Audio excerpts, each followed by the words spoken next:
Been easy, strange money rolled in to ever in slavery, spread like wildfire. Hello.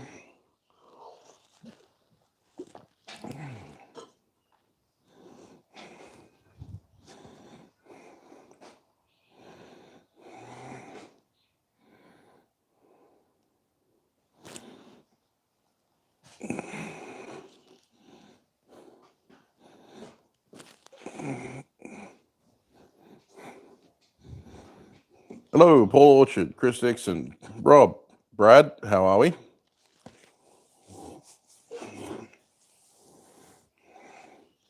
So we're doing a Chat's Choice stream today. Hello, Paul. So you early birds get to choose what I'm making today, because I have no fucking idea. Hey, Aaron. Hey, Heiss Knives. Hundesoldath. James. How are we? So, start throwing out suggestions. Realistic ones, hopefully, would be helpful.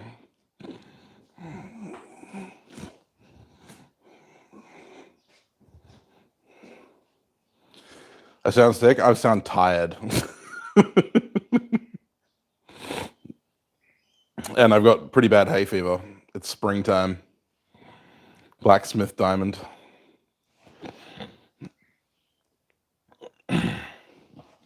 Hatchet. That's potential. I don't have an axe drift, though, so that might make things difficult.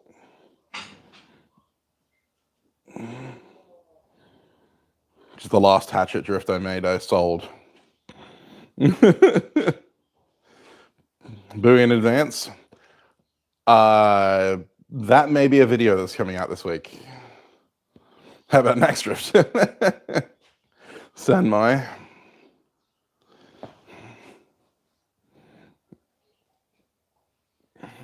drift. In preparation, you reckon?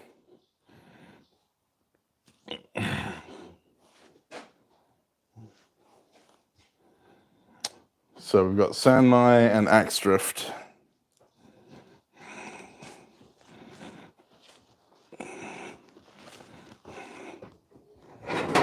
Just checking if I have the right stock.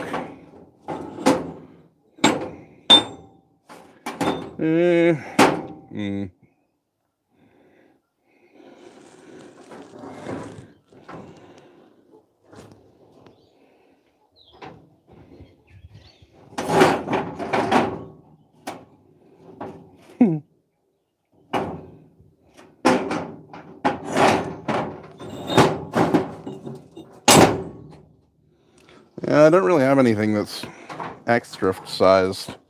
I have lots of stuff that's too big and a lot of stuff that's too small.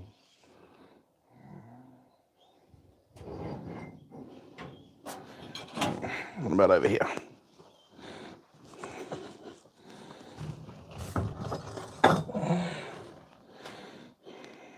I don't even know what that is.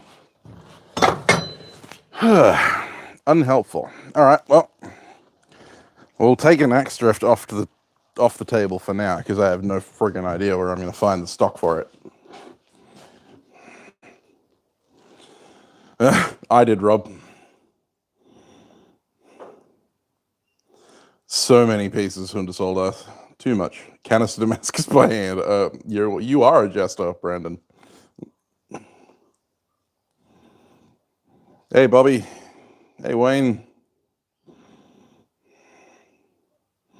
Chess pieces, Paul.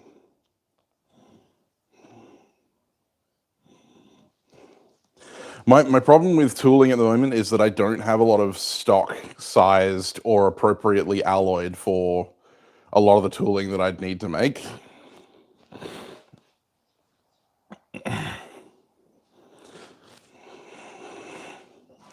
Need to order some axe drift stock. I don't make a lot of drifts, though. Only for myself these days. Hey, Yami. Been trying, we can't get it finished. Make a billet. What's the Forgecast challenge? You mean the Forgecast competition? Because the competition hasn't come out yet. The challenge for this month was to make a bolt out of make something out of a bolt. Sorry.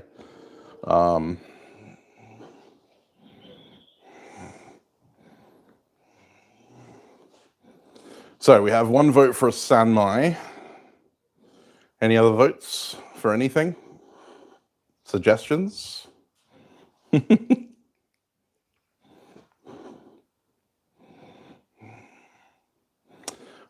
haven't figured out exactly what the competition's mosaic. Oof.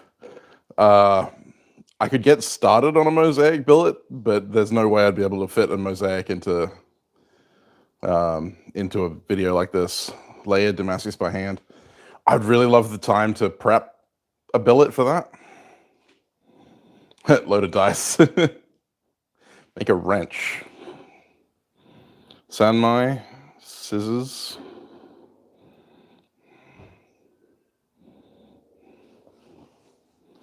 I mean, I can do Damascus by hand another day.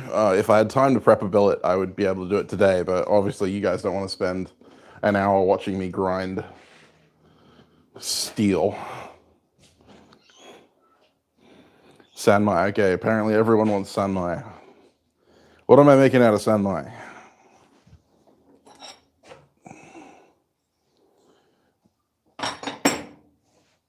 And what kind of Sanmai am I doing?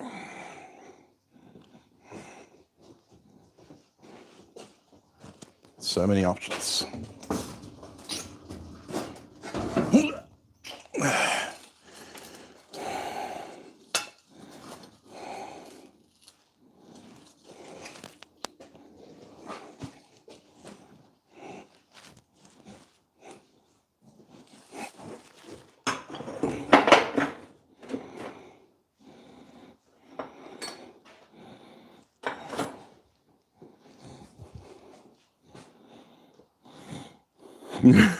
Grind an Integra bolster.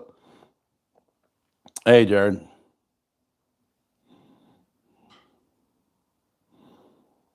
Tonto.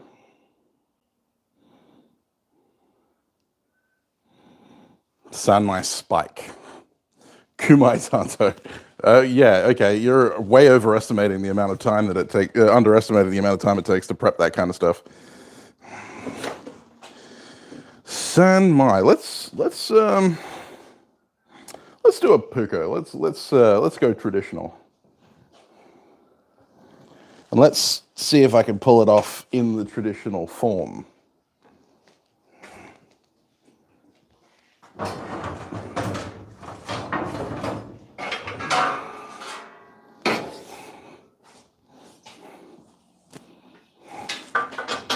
Caitlin's not here yet, right?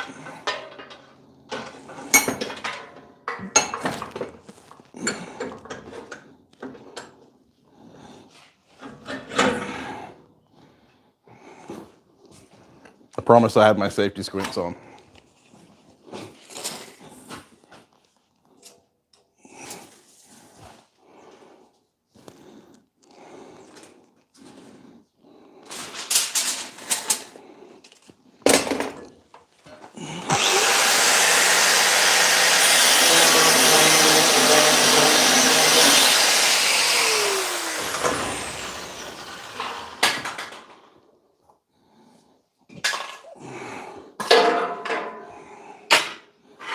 So we're going to do a traditional Scandinavian style puukko.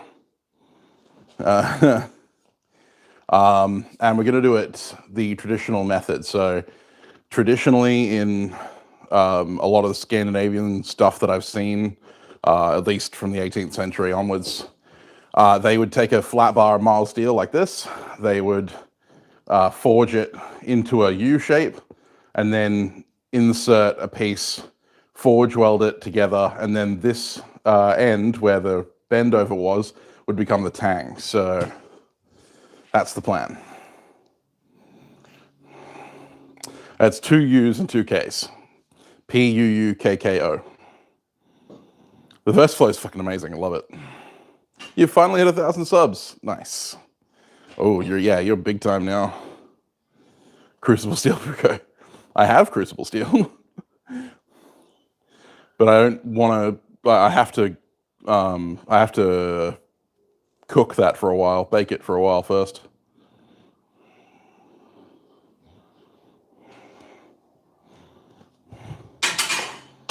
All right.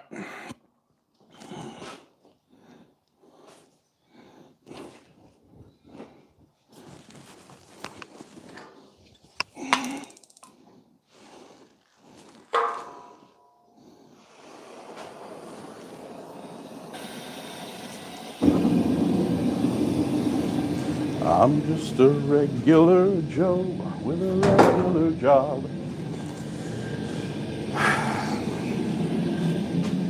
And for the core, I am going to use, I had it in my hand earlier, yeah, some 80 CRV2.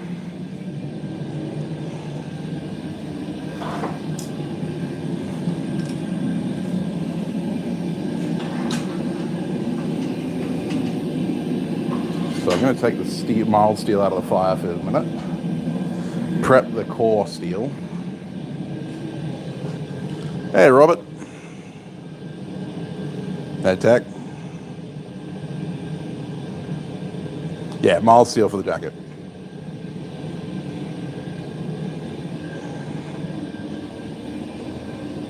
I'm an asshole. Currently listening to the Forgecast podcast, Forgecast playlist tunes on my iTunes.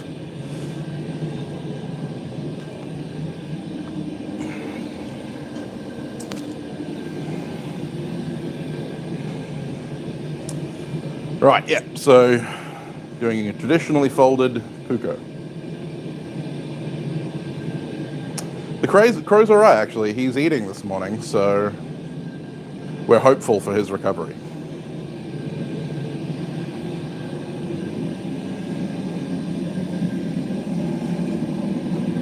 For those of you who don't understand what that's about, I rescued a crow yesterday that was pretty badly injured. It was hiding underneath my car. He's currently in the chicken care unit.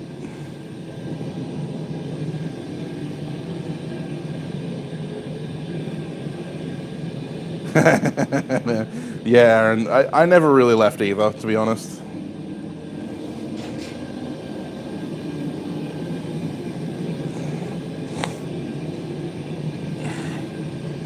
Hardest part is pronouncing it right.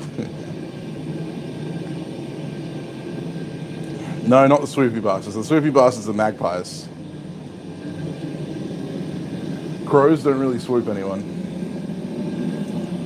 They're much bigger, but they're a lot less threatening to humans.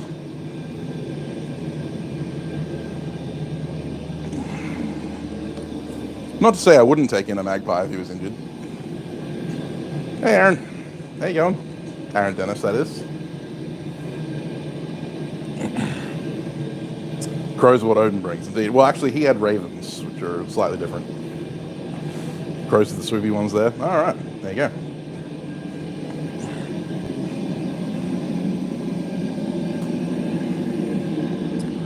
Yeah, it's really easy to differentiate between crows and ravens here in Australia, in WA, because ravens have brown eyes. They look black, and they're smaller.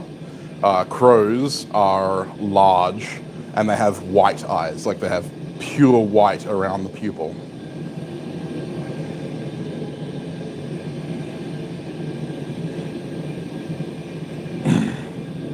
Hey, Rich, how you going, man?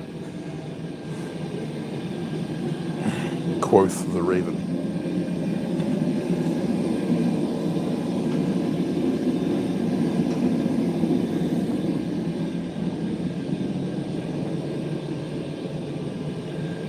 Damn gross, still chicken wings, yeah, true.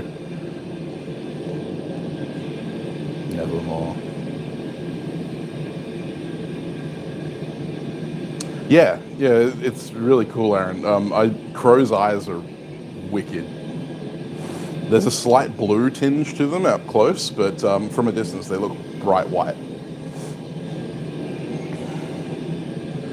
Eating some bronze. Oh, nice. The ravens we saw in Kazakhstan were the size of large birds of prey. Wow. There you go.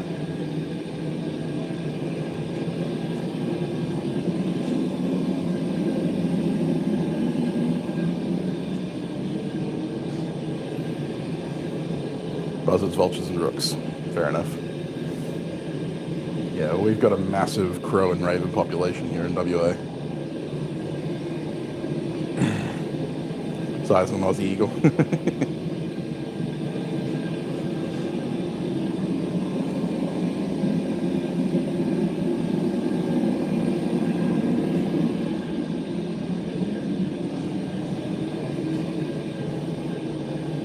Hey, Crawford, you're not that tardy. We haven't even started, really.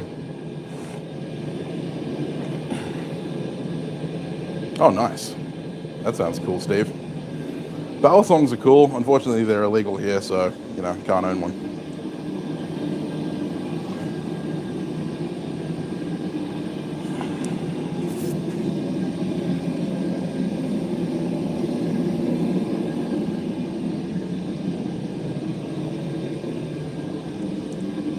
That is correct. The Aussie eagle is a pterodactyl. We are making a Sanmai puukko.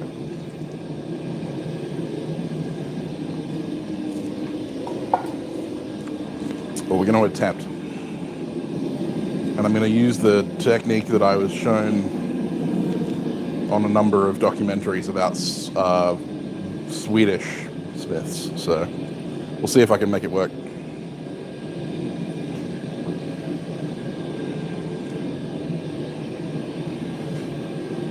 Got a bit of Finnish blood yourself? Nice. Yeah, I mean, I think if I traced back my heritage long enough, I'd probably find some Nordic in there from somewhere, probably Denmark, because most of my family's from Northern England.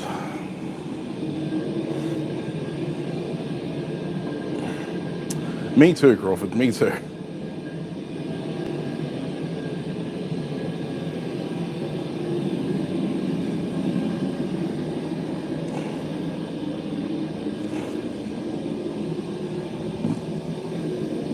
It's been a long and difficult road, but I'm here.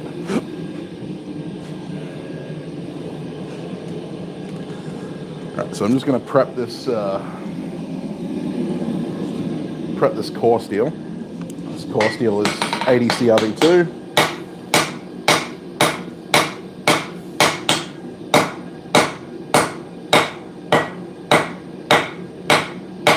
Forging it at a low heat with water to try and blast off the majority of the scale, because I will be doing this weld dirty.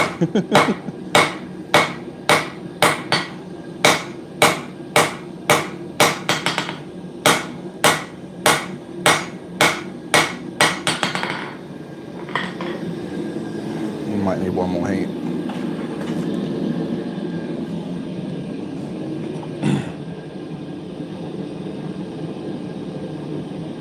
Yeah, pretty much, Aaron. I have no Ireland, as far as I'm aware.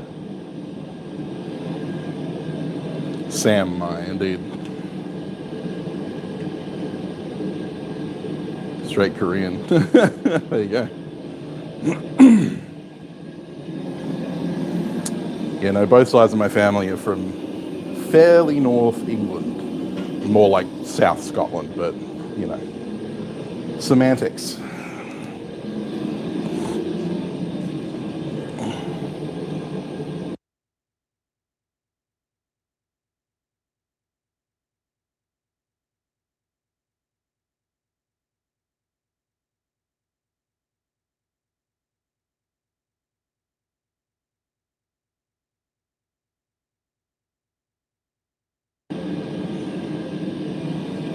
Fair enough, Jared. That sounds about right.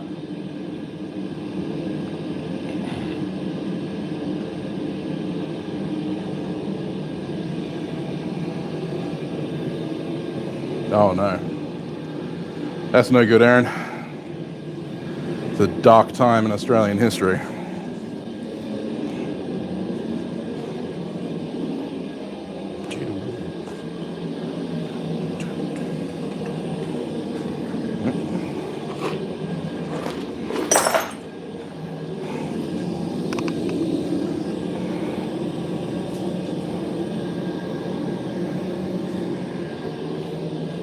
I oiled my anvil so the water isn't staying on there very well.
This is why I like a hardened. That's why I like a hardy tool, because I can basically cut steel cold with it.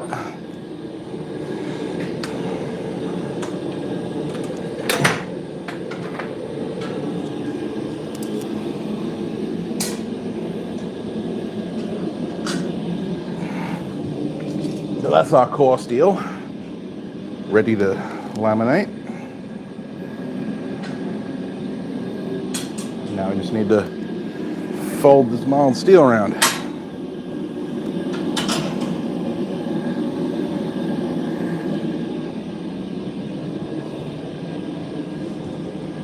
Hey, Bash.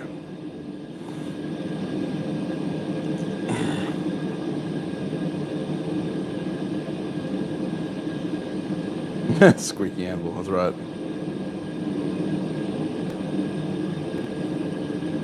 Shorts are the best PPE there, Greenleaf.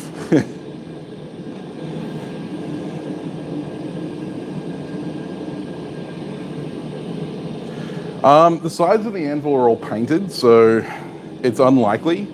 If it was bare steel, then yeah, obviously it would.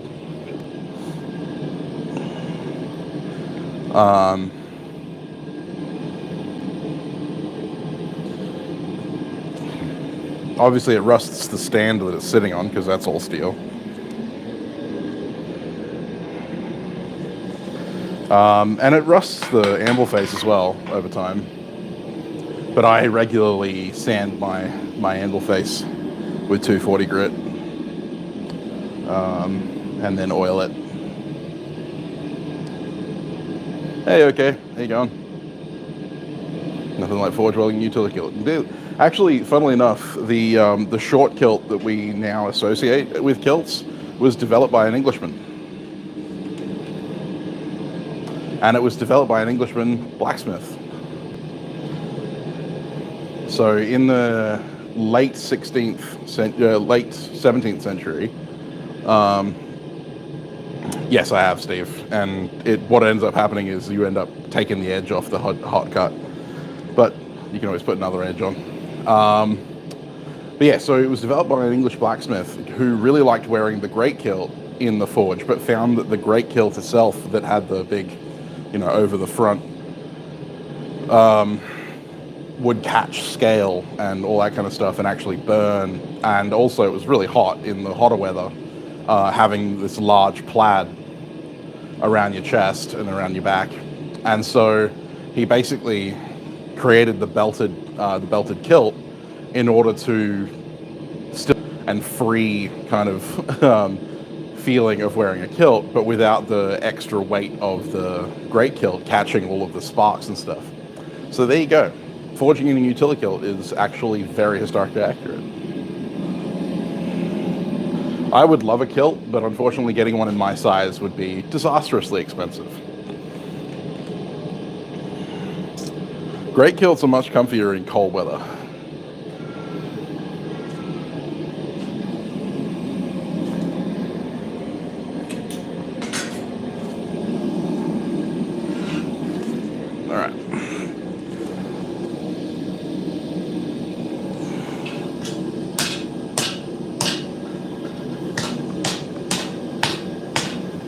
I've wanted to try this style of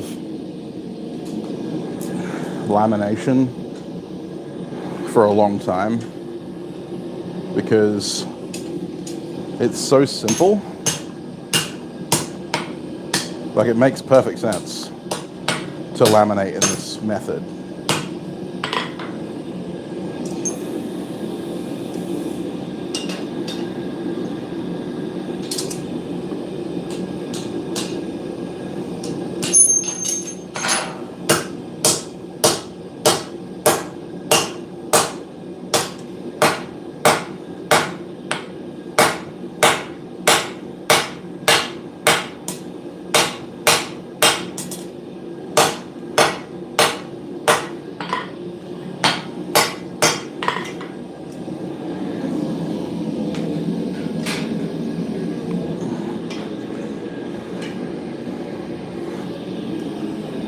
So, to show you where I'm at, I've folded over the piece of mild steel to about the same length as the core material. The core material is the same width as the jacket material and the same thickness. And so that's our laminate. And what I'm going to do is split that open with a chisel now. And then we'll be able to fit the core steel in on the next heat.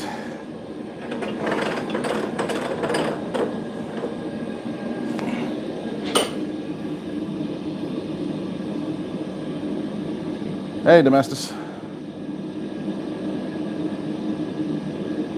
Treadle hammer, that's cool.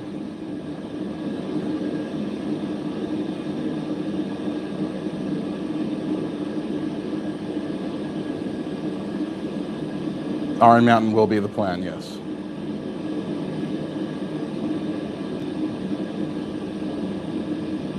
The original utility guild, indeed. Hey Joe, how you going? Hey Caitlin.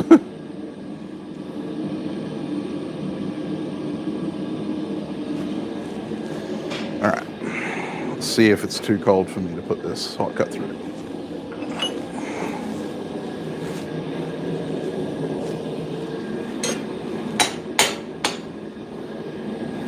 Yeah, it's fine. Just pop it open with some heat. Ah, my mod is back. Hey Caitlin, how you going? Actually, they didn't use the top chisel. They used the hot cut, so I'm gonna do.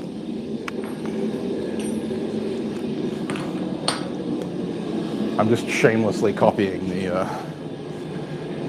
guys that I've watched do this before. Hey, you're good, Caitlin.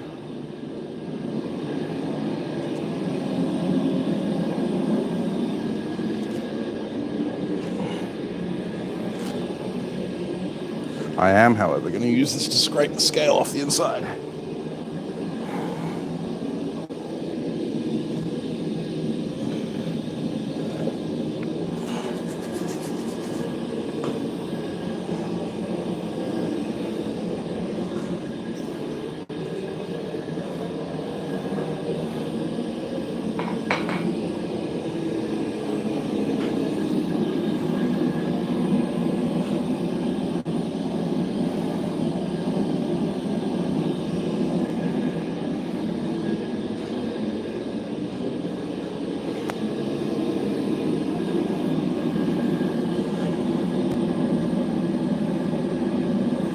Waiting for heating is always the hardest part. I'm making a San Mai puukko. Hey, Trail Dust. You fell down and couldn't get up? Oh, that's not good. Not a tempering kiln, it's a heat treating kiln. I did a whole video on it, Domestus. It's a sword kiln.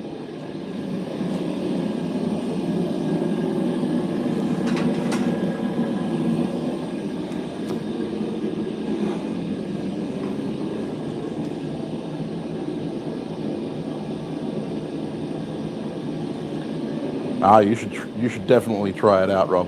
It's amazing.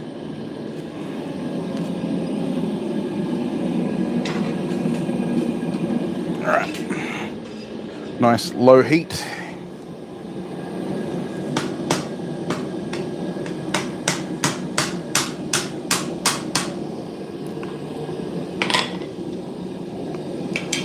Hot cut chisel in there. Just scrape out any of the nastiness.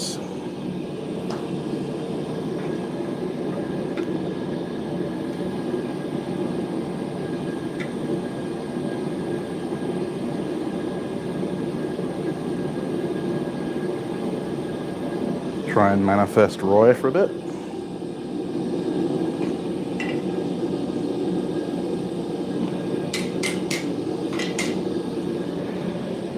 Ah!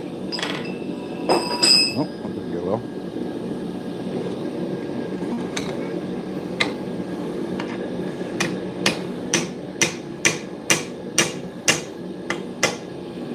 I will be quick to learn that I am not as coordinated as a professional Swedish smith.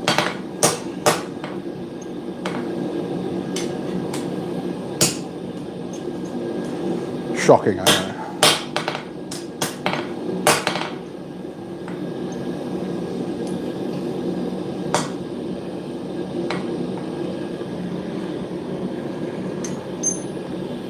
Alex.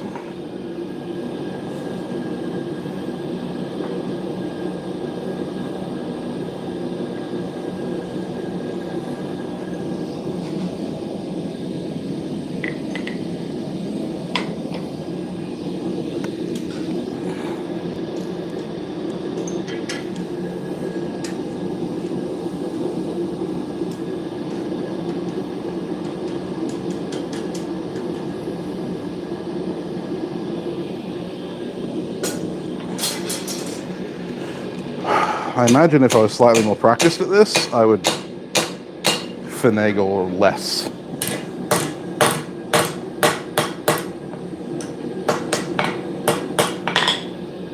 That'll do.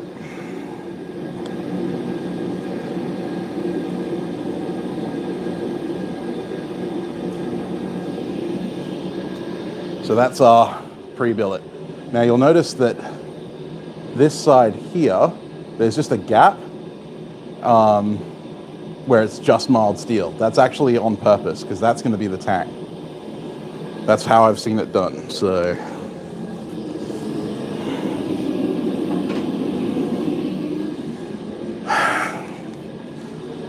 this is my first time trying to repeat something that I've seen like 4 videos of. So no guarantees it's going to work. But I've wanted to try it ever since I saw it.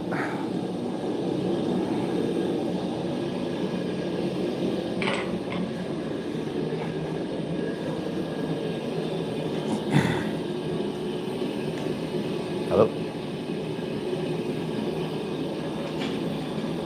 That's true, Jared. Sometimes they did, yeah.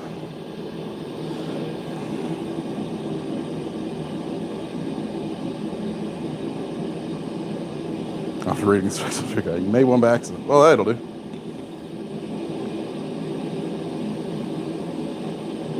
Yeah, ripping an apple in half isn't actually that hard, as long as it's the right size of apple. Really small ones are a pain. It is a Beamish.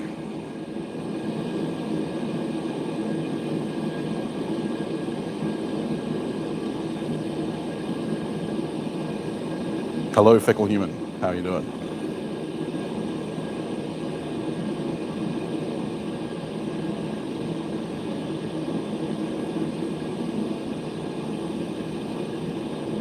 It's and as far as your question goes, Greenleaf, it's actually cast as part of the anvil. It's not welded on. Yes, it is trail dust. That's correct.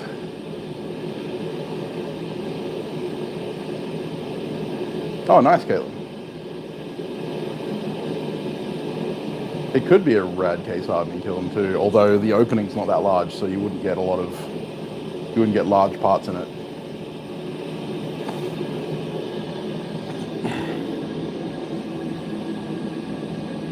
All good, Caitlin.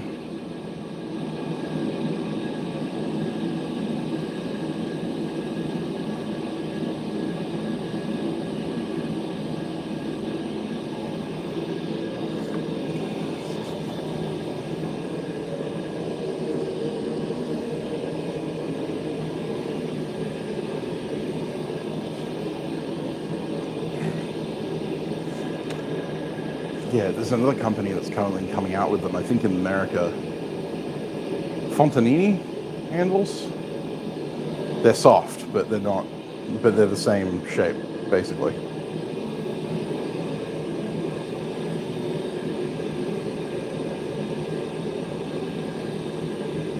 Thanks, Damascus. Definitely feeling better.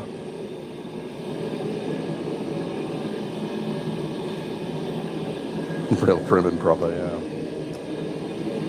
Maybe it's because I combed my beard out this morning. Not that you could tell.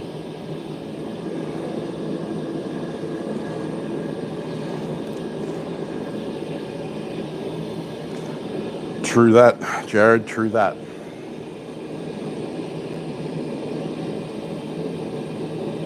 The security info, yeah, well. I couldn't return the uniforms when I quit, so I may as well get the best use out of them. And they are 100% cotton, very comfortable, and they're actually the right size for me because they were custom made, which is why I couldn't return them. They cost me $60 a piece.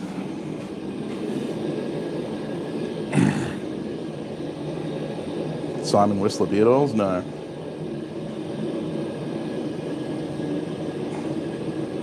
The Mormon Mecca? No comment.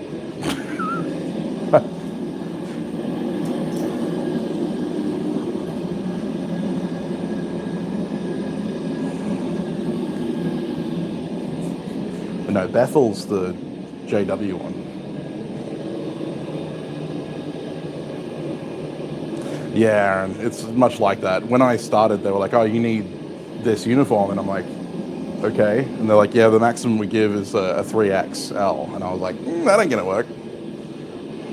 You and Akiao. Nice. Akiao have good reviews, so. And so they're like, okay, what size do you need? And I'm like, 8XL. 52 neck. So they got them custom made and embroidered, and then charged me $60 per shirt for 2 shirts out of my next paycheck. And when I quit, they're like, yeah, no, we don't want them back. So you can keep them.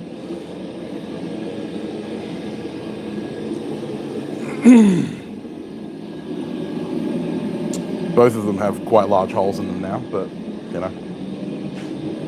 Anvil addiction. Everyone has an anvil addiction. Oscast. I haven't heard of Oscast.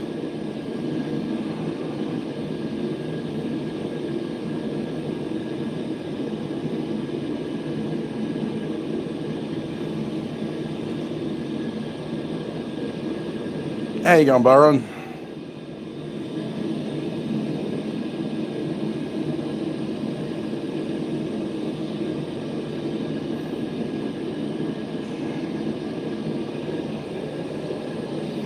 They look hideous.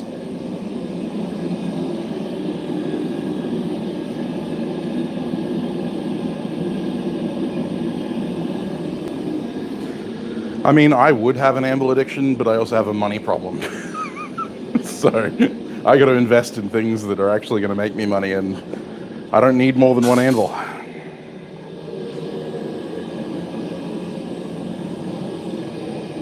Although I do have 2 anvils. I have a cheap crap Chinese cast iron one that I broke back in the day.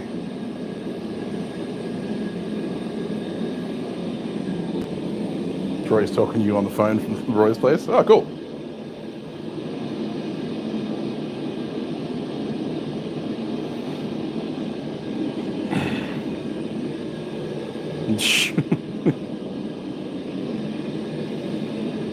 Holland anvil double horn.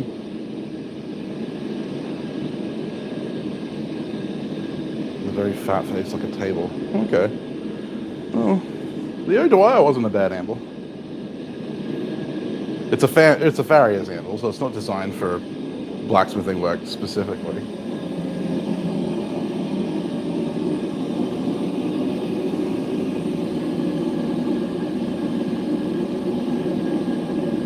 All right, I think we're ready to give this a weld.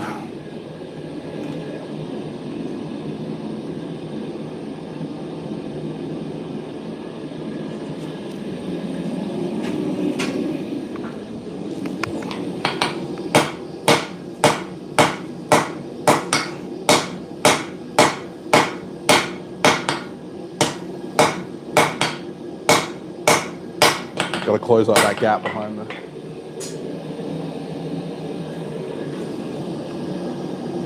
the high carbon.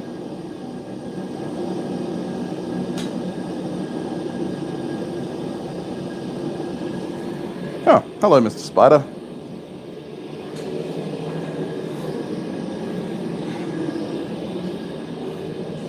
He's like, you're hammering on my home.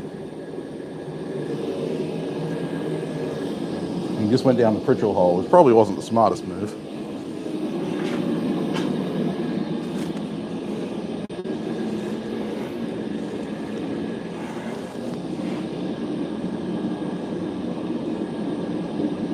Come on, buddy.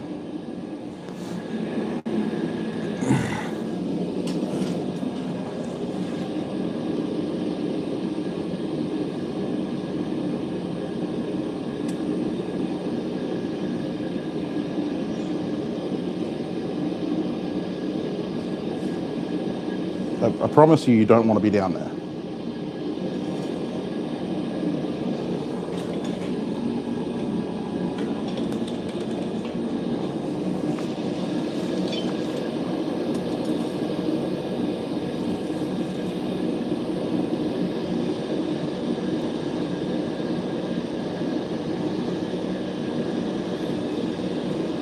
There you are.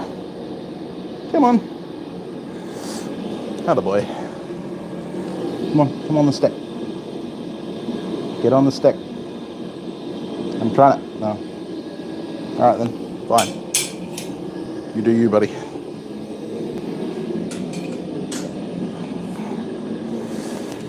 Welcome to Australia.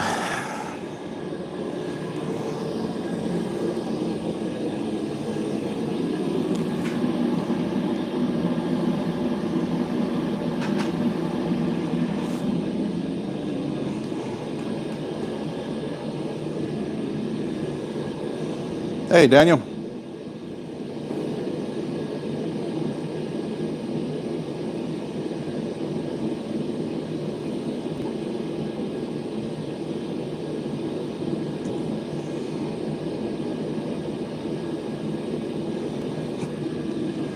Fishing for spiders.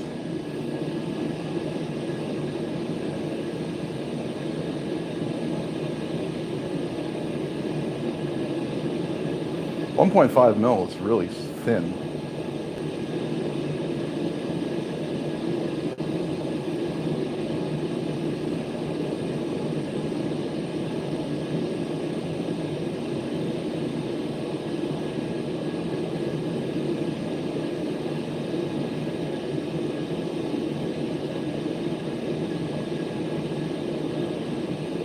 Oh yeah, okay. You know, a sledgehammer head is a really good anvil.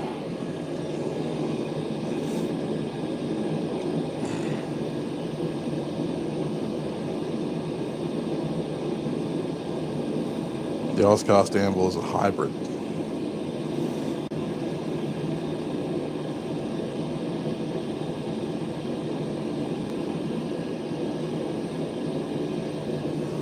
.5 mil and has legs on the bottom. Oof. Yeah, no, pass on that one.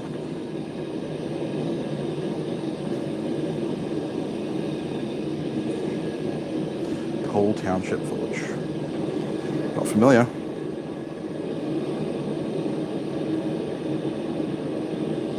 Oh wow, that's cool, Troy. Congrats, man. Let's put the camera in one of those things. All right, next welding pass.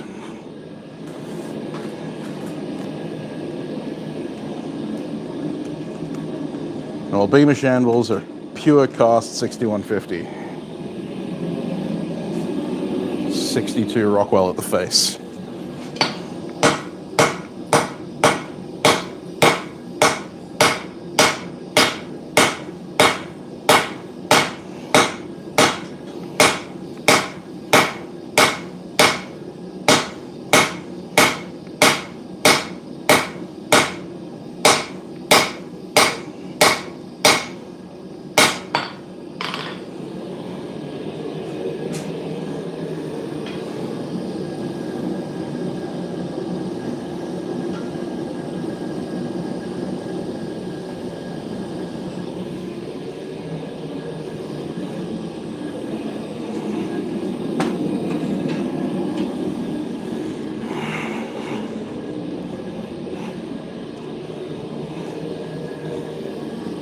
Pretty sure it's welded by now. If it ain't, there ain't gonna be nothing that welds it. Smell burning plastic.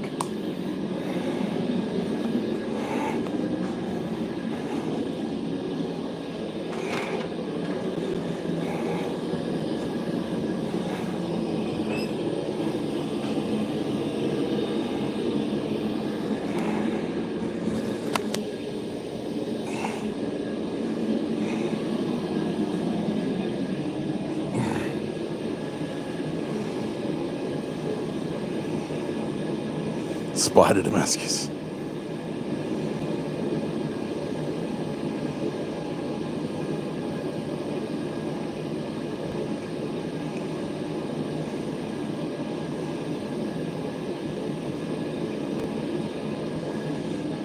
I'm doing a table and weld on a clip. Yeah, do it. If they're cheap enough, you can justify doing that.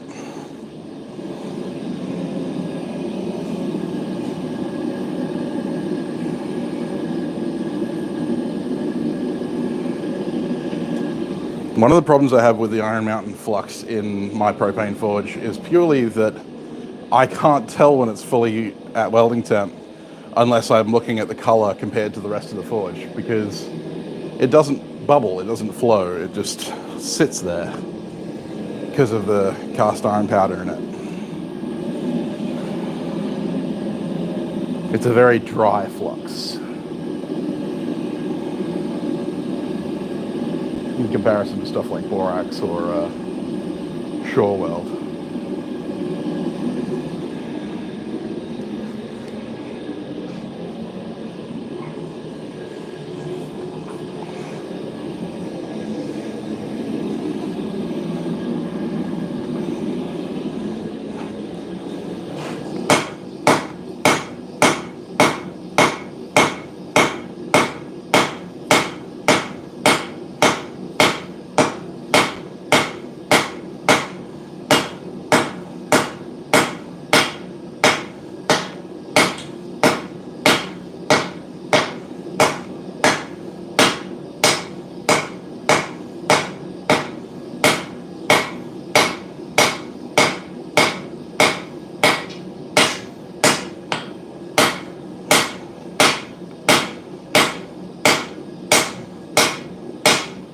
Alright, pretty sure that's pretty firmly welded now. So the next pass, I'm going to put just a little bit more flux on it because there's a little bit of a cold shut there. That side's pretty good, but we'll coat it anyway. So one more welding pass and then we can draw it out and cut it off, ready for turning it into a knife.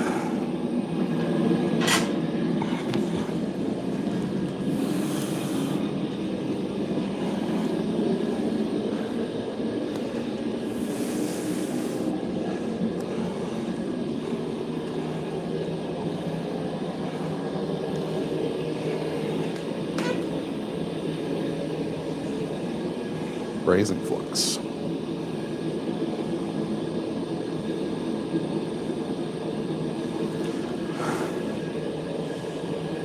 Yeah, Steve, I have no intention of trying Damascus. Hey Curtis, making a San Mai puukko.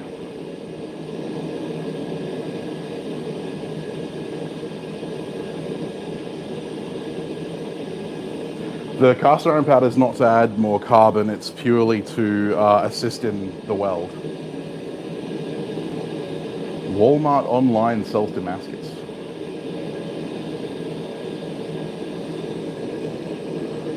The scrolling shelf, I think you're talking about Damascus?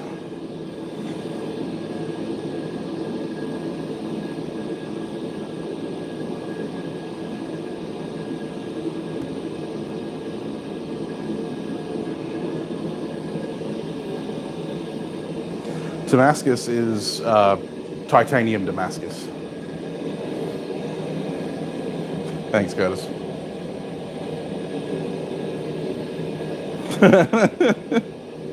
Very funny try. Just like Beskar, indeed, yeah.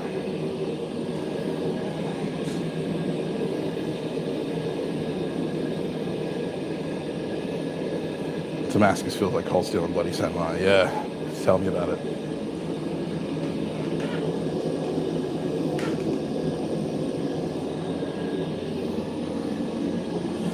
That's all right.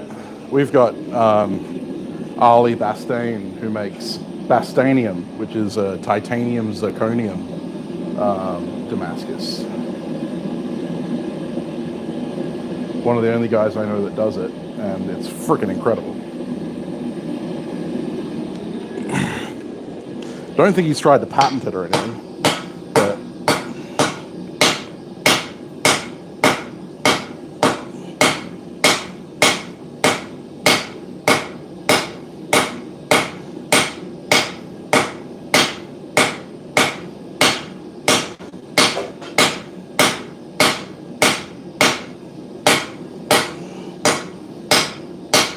pretty sure that's solid now.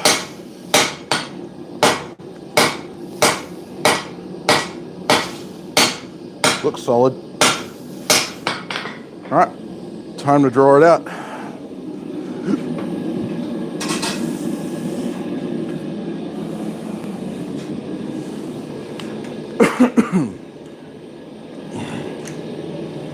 Oh no, you've seen what the next chalk talk is going to be about.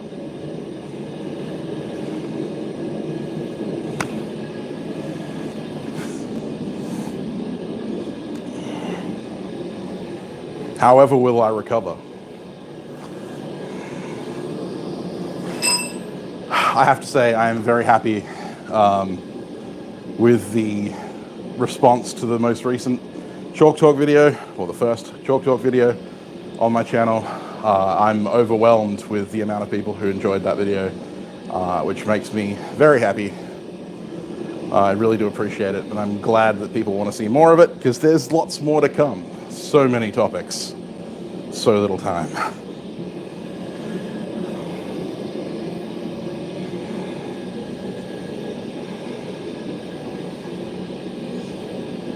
Handles. Yep. Yes, more Chalk Talks to come. This week, it won't be a Chalk Talk video, or actually, no, I say that. There's going to be 2 videos this week. I'm giving you a double feature. One of them is going to be a how to forge, and one of them is going to be a Chalk Talk. And then there'll be more Chalk Talks coming. And for those of you who can guess, given that you were here for the last, hopefully you were here for the last live stream, you will know that there is competition coming very soon, in 2 days' time actually, because November 1st is coming fast. And that competition will be held for 2 months, the winner of which receives a full set of engraving tools from me, 20 chisels, 5 punches, like 5 texturing tools, including a Uchidachi punch for inlay work, a hammer. See ya, Troy.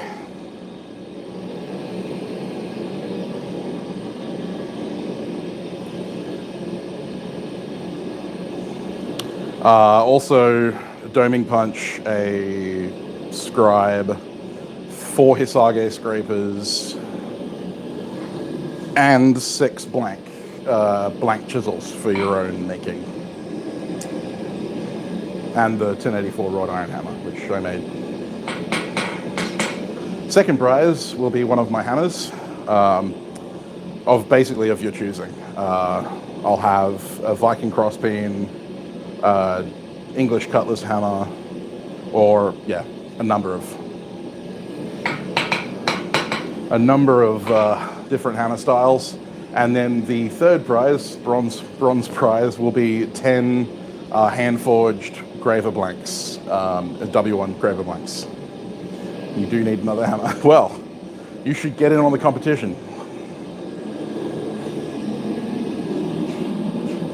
Parameters of which will be out on November 1st, which is Monday.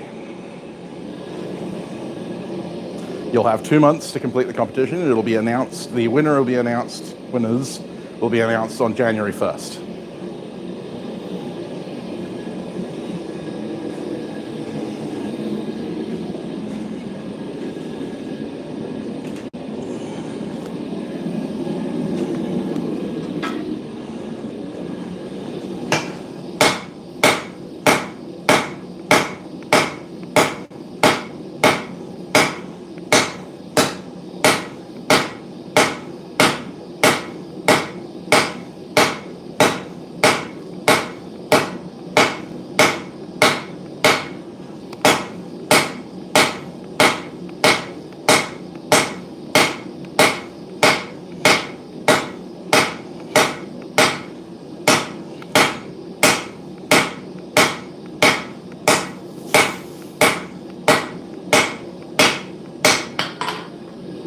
Just drawing it out at the stage.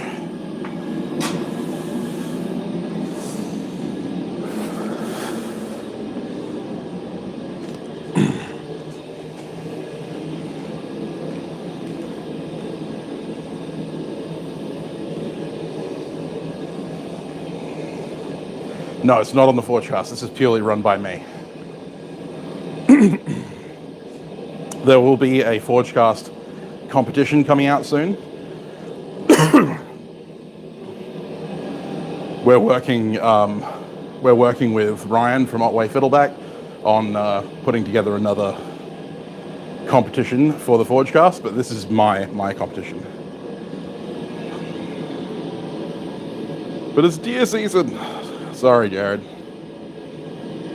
You don't have to swim to WA to get it. I'll send it to you.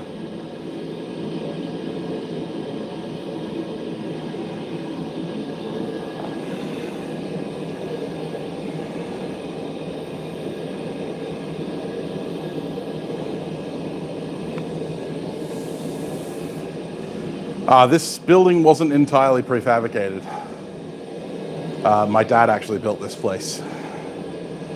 I'll be announcing it here on Instagram and on Facebook, so don't worry, you'll see it. I'm going to do a video for here, I'm going to do a video for Instagram, and I'll do a video for Facebook. Too bad you'll be in the Elkwoods, yeah, well. The one thing I will tell you is don't not get into this. The whole idea is that I want to encourage people to get into the craft. And I want to get people making stuff and having fun. So the more people that are in, the better I'm going to feel about it. I'd love to get some elk ivory. That would be cool. Just don't start forging it. Well, you don't know the parameters yet, so if you do start forging,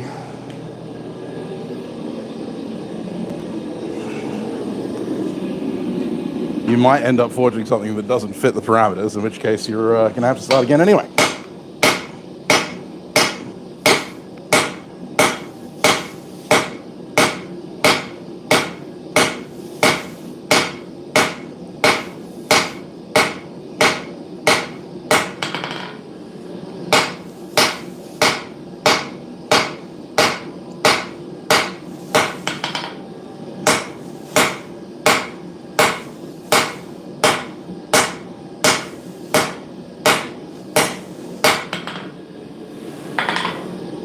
Coming along.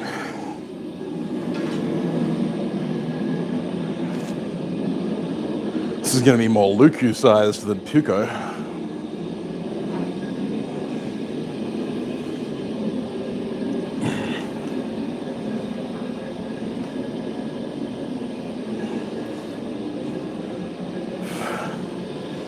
And because I'll be reposting photos of all of the entries, it's a really good way to get your work in front of more people. So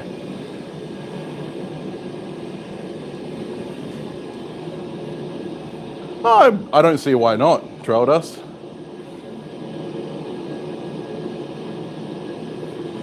It depends on how close your neighbors are, Steve.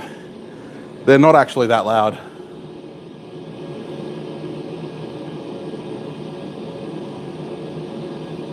Gaspagoo ivory. Haven't heard of that one.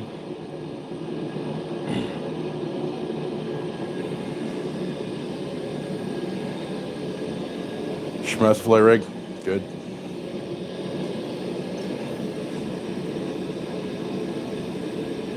You retract what?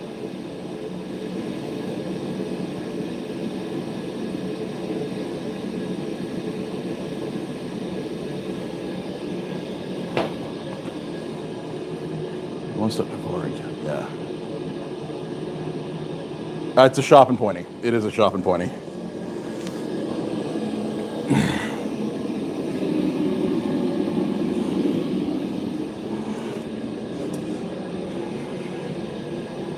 Freshwater drum. All right. Interesting.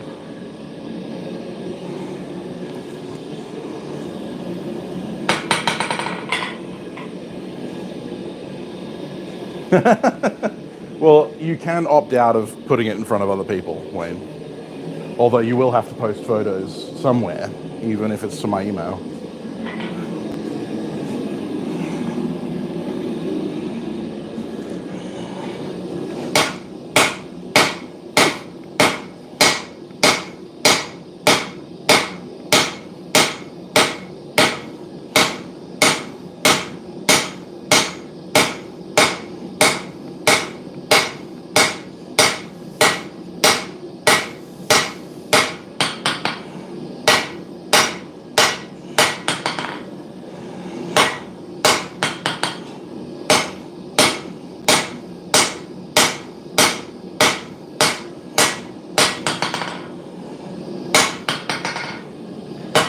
I'll draw down the width a little bit next.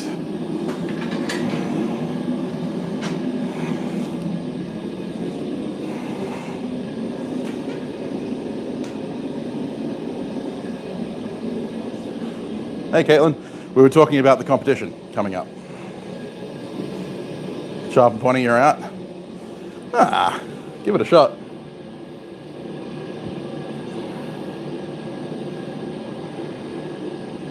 Do I like whiskey? Not particularly.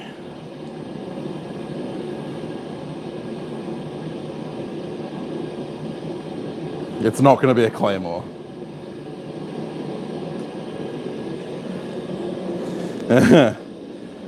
Yeah, Caitlin, I'm going to be hosting a competition in the next couple of days. The parameters to be announced on Monday, the 1st. It's going to be a knife making competition. It's got 2 months to complete. So from 1st of November through to the 1st of January.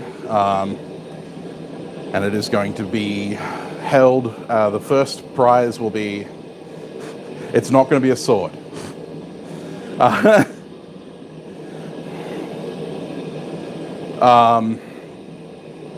the first prize will be a full set of my engraving tools. But every piece of engraving tool I have right now, besides the gecko hammer and my little A33 peening hammer, will be on the list.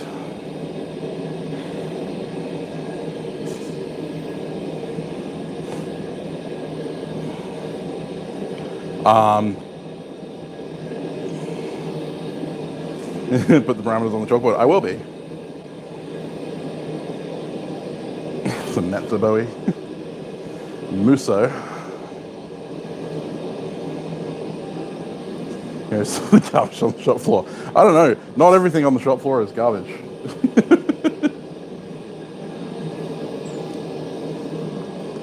Second prize will be one of my hammers, and third prize will be a set of 10 W1 Graver blanks as forged by me.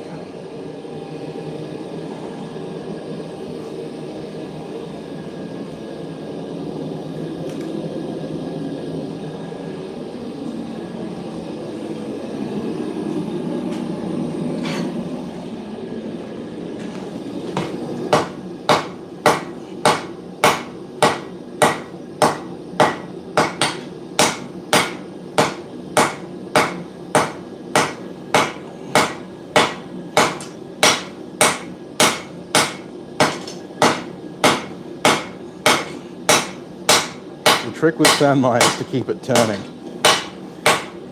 especially mild steel jacketed sandmai. You will move one side more than the other and your core will go off center. The other trick is to try and keep it centered on both sides, because sometimes it'll go off at an angle. You want to try and correct that as soon as you can before it gets too offside. Because a twisted core is really hard to fix in grinding.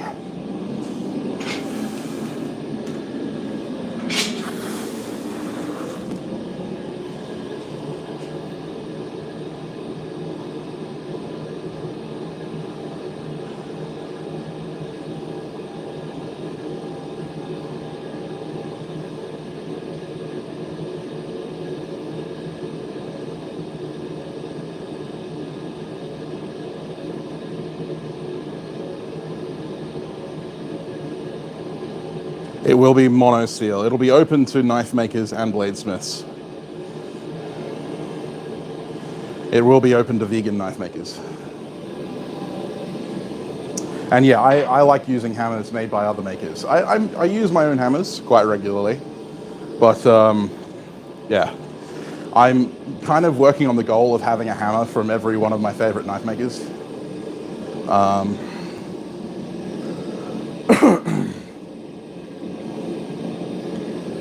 So far I have a B&B Forge hammer, a Hans Groff hammer, and I am soon to have a Seth Wood hammer.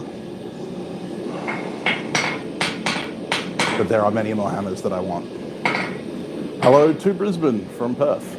How you going, Ben? Yes, I'll be cool with any kind of knife making. The whole idea is to, you know, have it open to everyone. It's not an ABS test knife.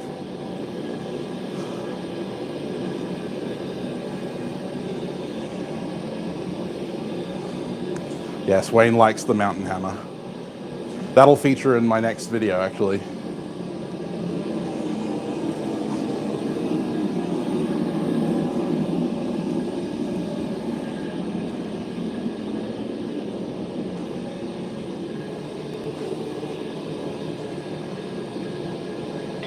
You'll get it at some point. You are a favorite, Caitlin. I would love a hammer from you one day.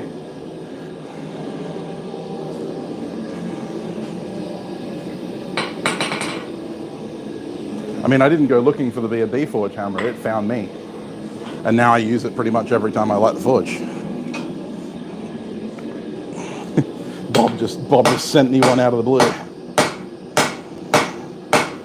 Out of the kindness of his own heart.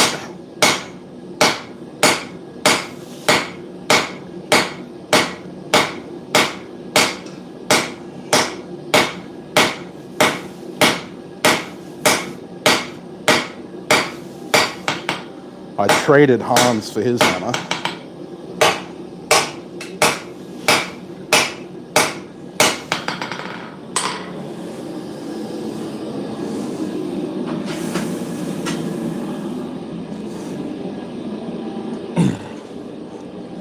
I'm trading Seth for his hammer.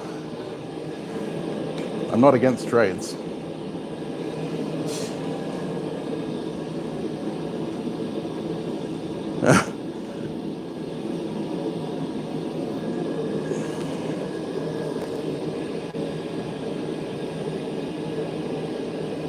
Alex still hammers. Fair enough. It's not a double harpoon leaf quill and dagger, no. Forged by Ethan, yeah. All of the recent ones are forged by Ethan. There is a hint for the competition on my Instagram, or it was in my stories. Not sure if it's still up.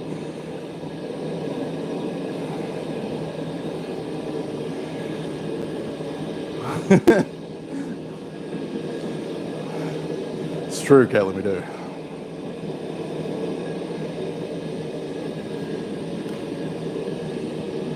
$580, yeah. Fuck, it's expensive. Triple harpoon leaf coolant? No. You're getting further and further away. Excellent, Rich. Sounds like it went well. You could do a hand-forged diorama of gates and fences. Well, you could. Or you could give knife making a try for once. Try something new.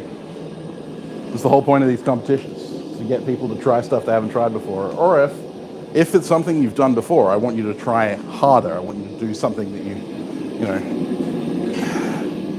push that envelope a little bit.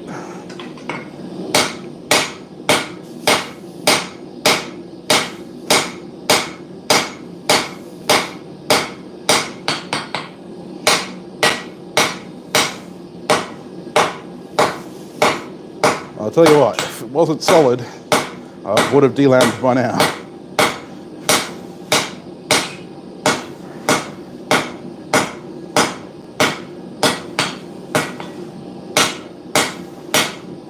And we're basically back to parent bar thickness.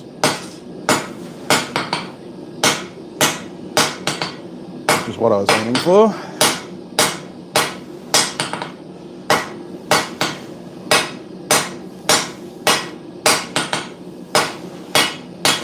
So yeah, from that side, it just looks like I've been hammering on a piece of mild steel. On this side, you can see the seam.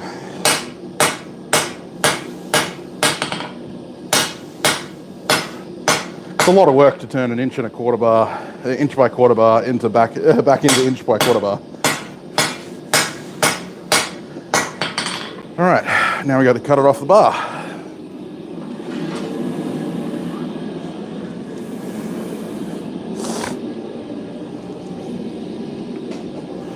And I'm only doing this all by hand for you guys. If I was doing this as an actual build, I'd be using the press. I'm not that much of a masochist. But it is possible to be done by you. You have no excuse. Dagger with 4 hollow ground edges. Where any metal is, you will find redbacks on it. True that.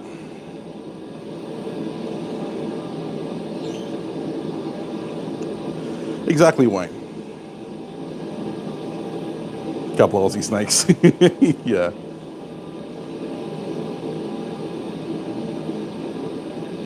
Oh, with trail. Okay, fair enough.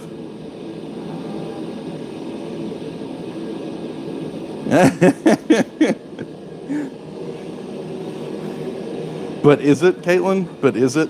I mean, it kind of is.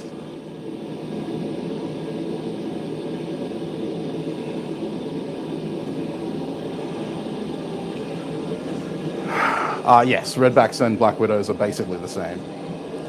From the similar genus.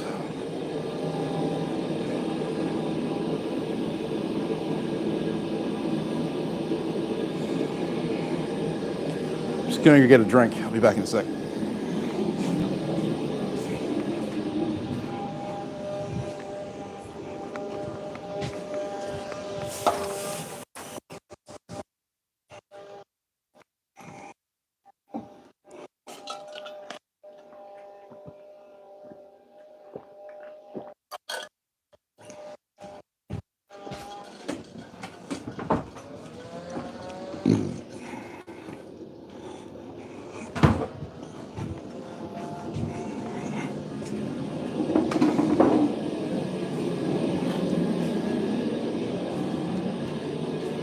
And I'm back.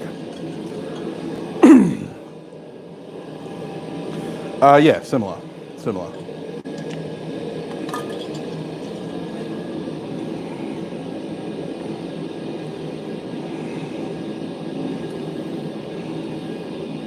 Everything wants to kill you. Not everything can.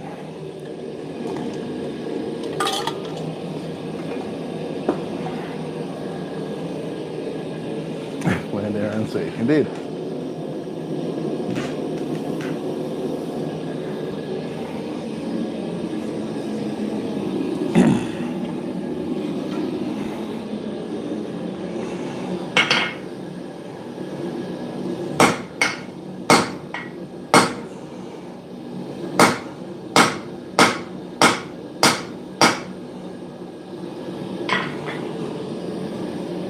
It's a good way to tell if your welds are good.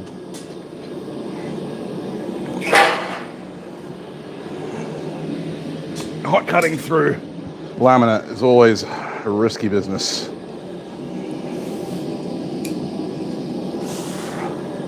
You're just asking for D-lam. But so far so good.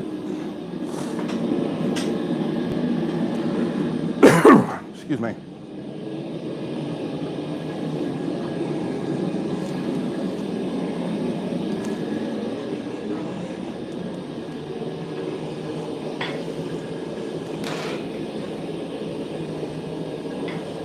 Smush to the like button. Excellent.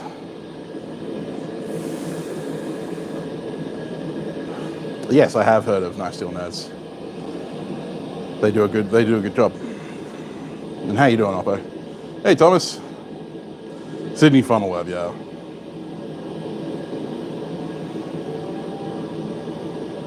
Whitetail, yeah. We call them cow killers here.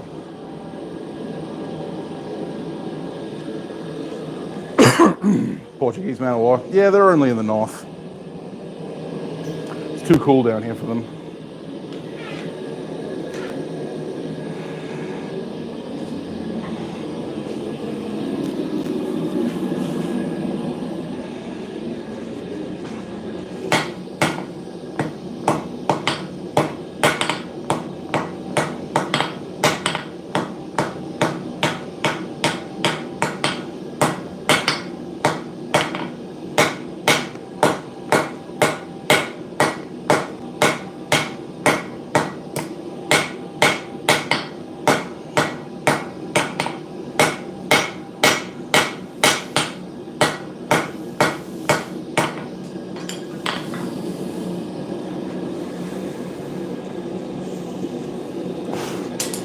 Didn't hit the floor, so technically I didn't drop it. That's how it works, right?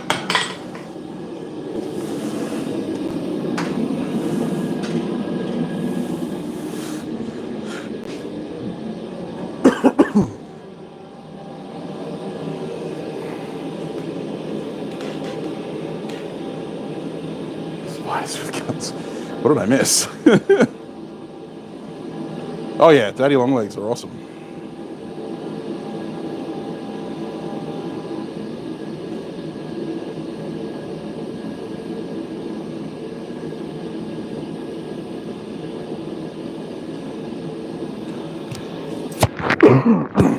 Excellent. Glad to hear it, Rich. I knew that little bit of extra heat was going to help you. Map gas is such a pain in the ass.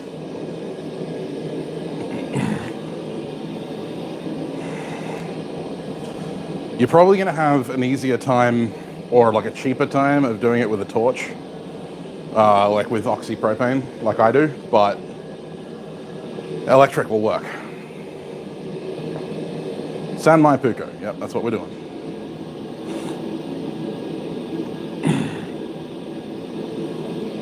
Yes, we're making a San Mai puukko.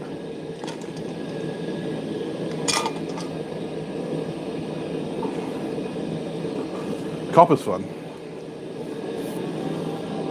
It'll depend on how expensive acetylene is, but actually oxypropane gives you just as much heat as oxyacetylene. It's just that acetylene gives you more BTUs per gram.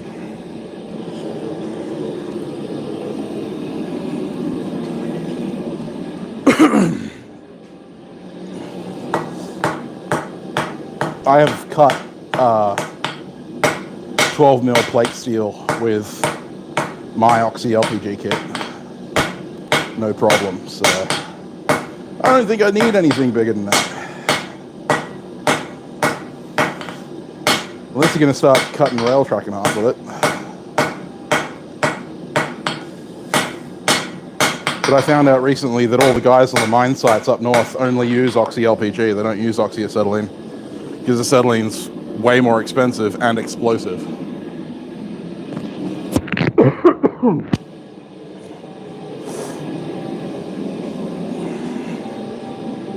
Ah.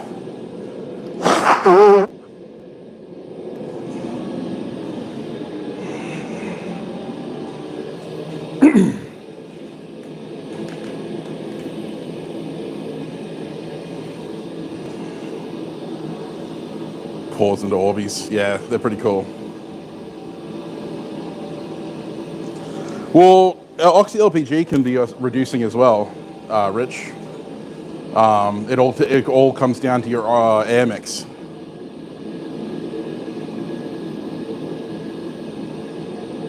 Tryptophobia there, Caitlin. Use your flamethrower. But yeah, no, I do all of my copper casting and stuff like that with oxyopropane, and it's all reducing. I don't get any oxidization, which with copper is important because you end up with little flecks of red copper oxide in your finished billet if you don't get completely oxygen free, which is especially important when doing shibuichi. Catch that locally. Oh dear. Now the notification comes in. Wow, YouTube's being slow today, apparently.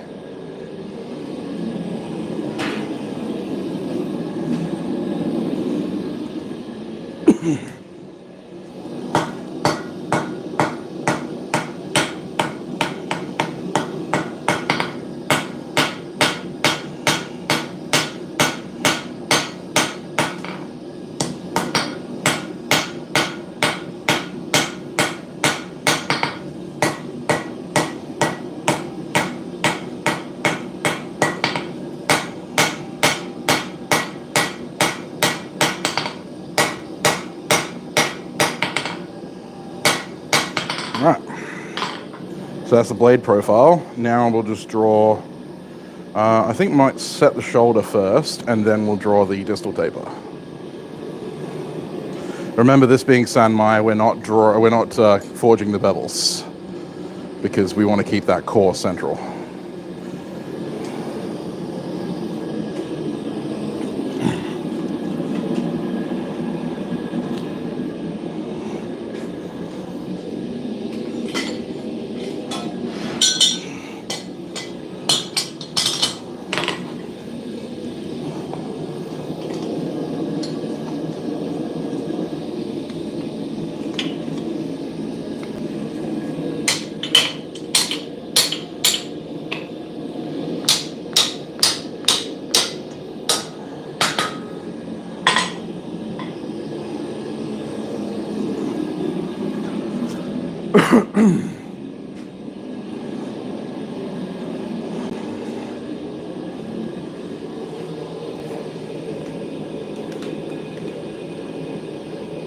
contact wheel. Nice.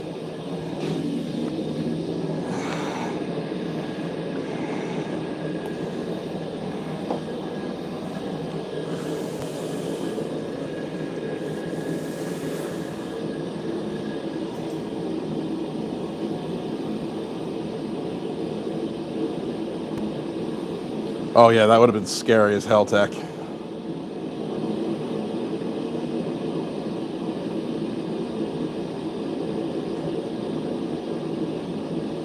"45 minutes of your metal liquid stage." So reducing flame text is normally yellow with a tinge of blue because you're trying to burn too much propane. I can heat 2 ounces of bronze with my oxypropane torch in about 5 minutes, or like 5 seconds.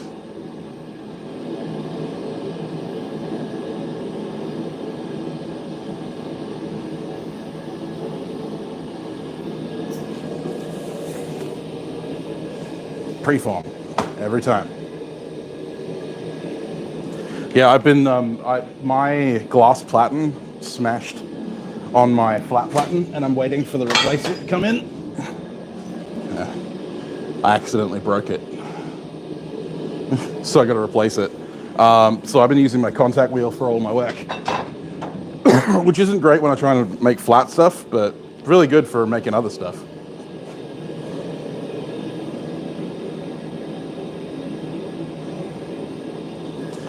But it did let me do some forging on, do some grinding on the sword. You guys might remember. Is it in there? I think it might be in there. Did I leave it? Yeah, I did leave it in here. You guys will remember the cutlass blade that I forged a couple weeks back.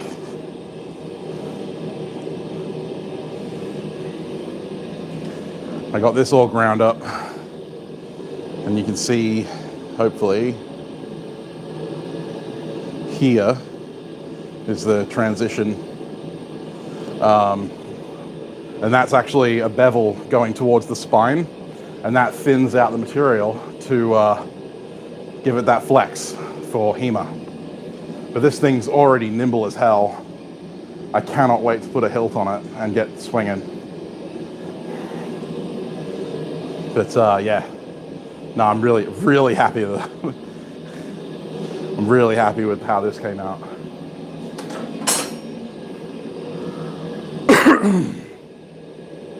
Captain Sharp. Sharp used a heavy cavalry saber, not a cutlass. Heavy cavalry sword.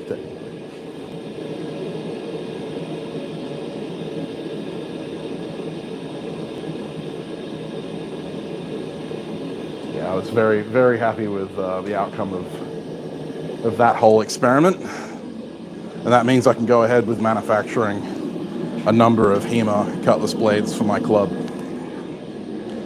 All right, let's isolate some material for the tang. You got to remember that half of this tang is going to be mild steel, just pure mild steel.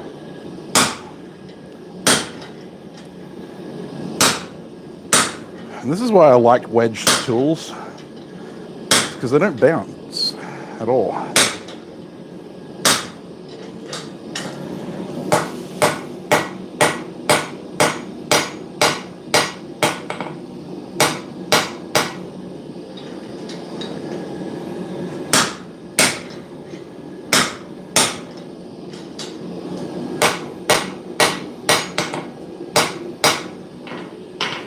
That's all that's needed.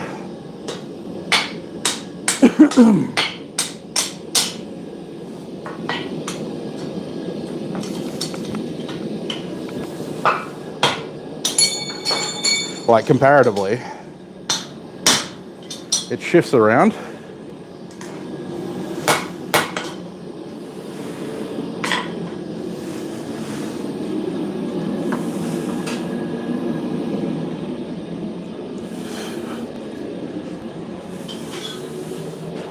Wedged tools are where it's at.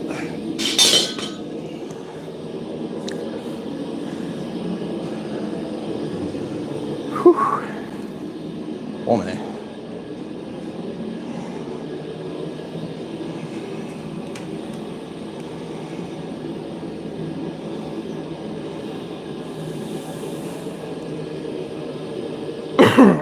Yeah, fair enough, Caitlin.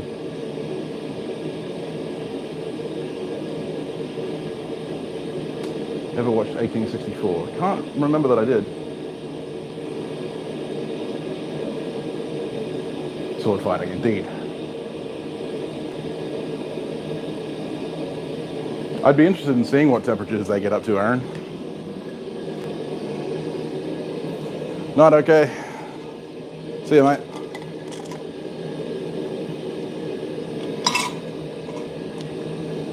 Got a refill.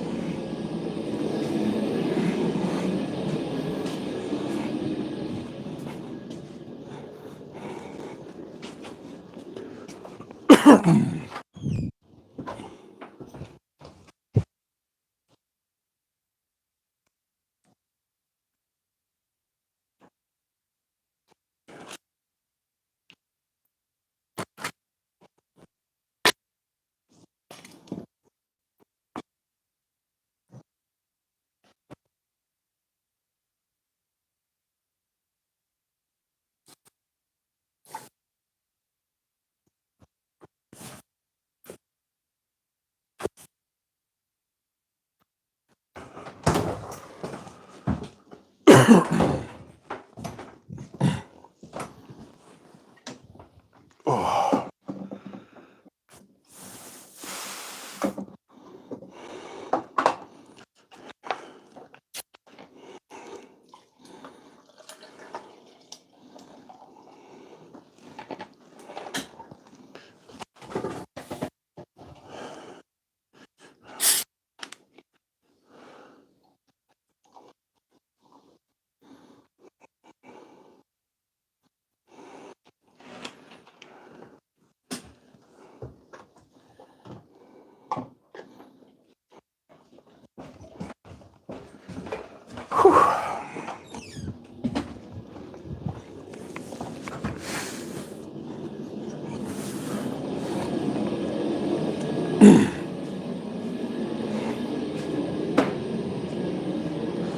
Sorry to leave you there for a second, guys.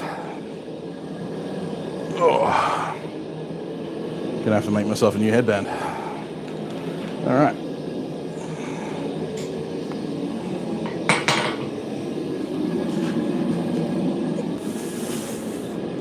Let's draw this out.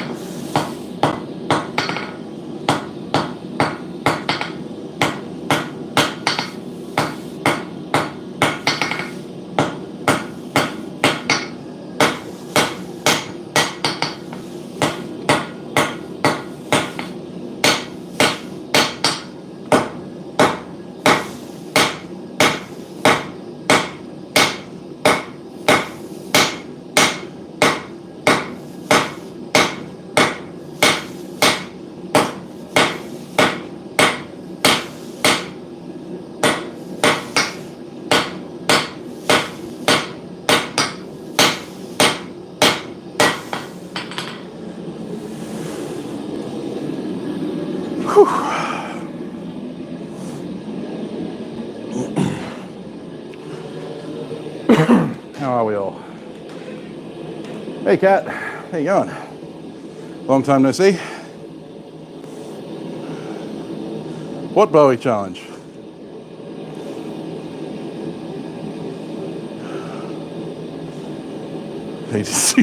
You're not that old, Daniel. I have one left, Wayne. I haven't put it up on my Etsy store, but I do have one in the back.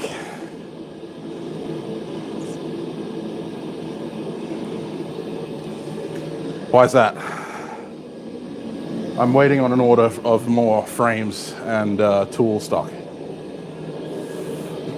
In the forge, it's probably about 36, 37 degrees Celsius. Second Schleswig War. Not familiar.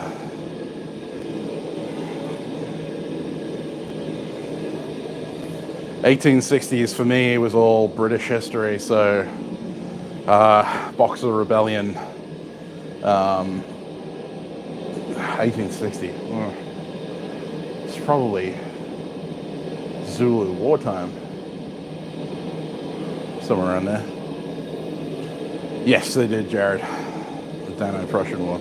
Yeah, no, not my area of expertise. Daniel, it's not okay, man. I want my cold back.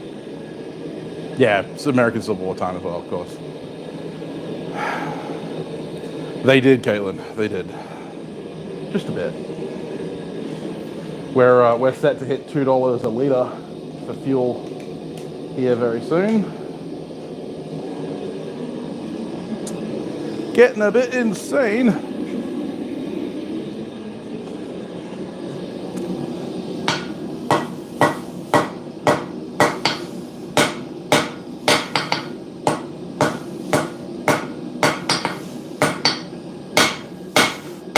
To put that in perspective, there's 4 litres a gallon for you Yanks.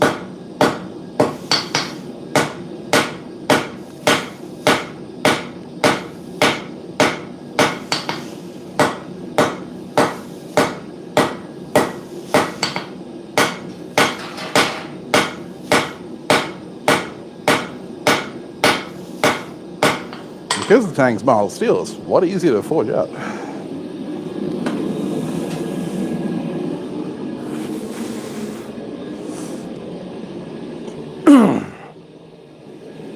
Whew, I have a lot more forging to do today. ACR2. 80 CRV2 is amazing. 100 degrees, yeah, they're close. Getting up there. Spring.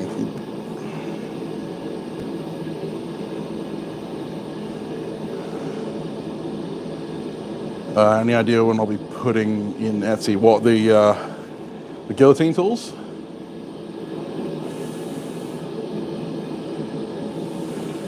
$3.8, yeah, like I said, around 4. You're still a Yank, Daniel. The North won.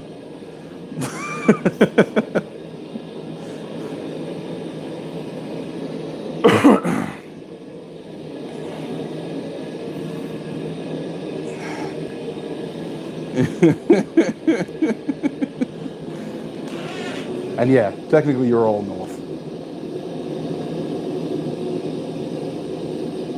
I did see that, Damascus. No, they won't, Jared. No, they won't.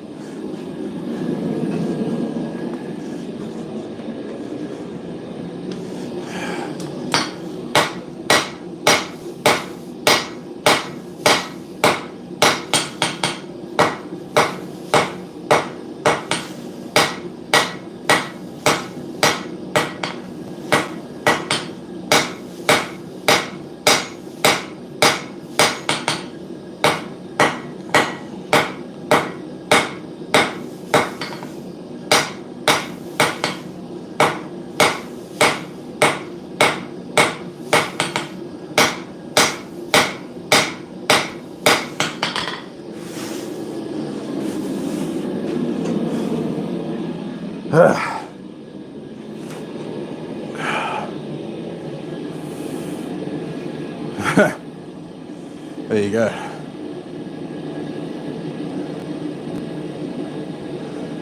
What is my opinion of that video? Whatever. It was his thing to do. We don't really try though. We're not really trying that hard. If we wanted to leave, we would. It's just most West Australians are realists in that seceding from Australia doesn't really give us anything, so there's no point. I'm not actually that mad, Damascus. It was a shitty anvil. I mean, when I first saw it, I was a bit pissed. I was like, why? But at the end of the day, it's been done. Like, you know, me having an opinion on it isn't going to help anything. And take 60% of Australia's GDP, yeah. Exactly. I mean, if we seceded Australia, the rest of Australia would be screwed. But, you know, everyone else is like, West Australia, they're just idiots. Oh, we're talking about the guy who cut up an anvil to turn it into a sledgehammer. Caitlin.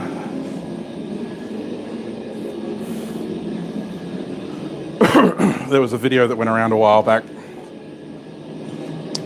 of a guy who cut up an anvil.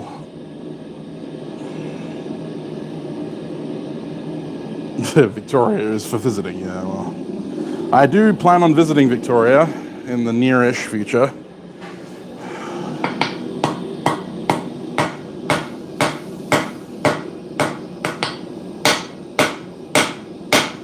I have a standing invitation to go to Rob Hammer and Scales' place.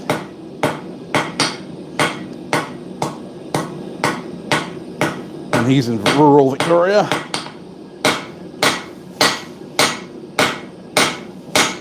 Pretty sure. Could be rural New South Wales now that I think of it. I can't remember.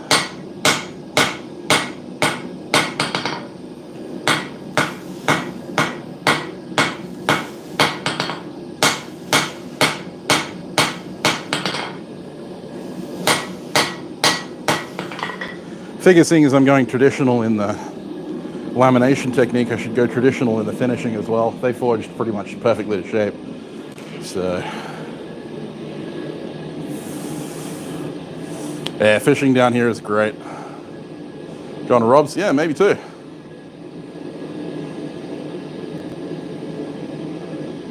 What part of Australia is the wasteland part? All of the inside. Sydney is not in Western Australia, no. Sydney is in New South Wales. Normally you do, Robert, that's true. Just but figure this guy decided to turn the dime on everyone else.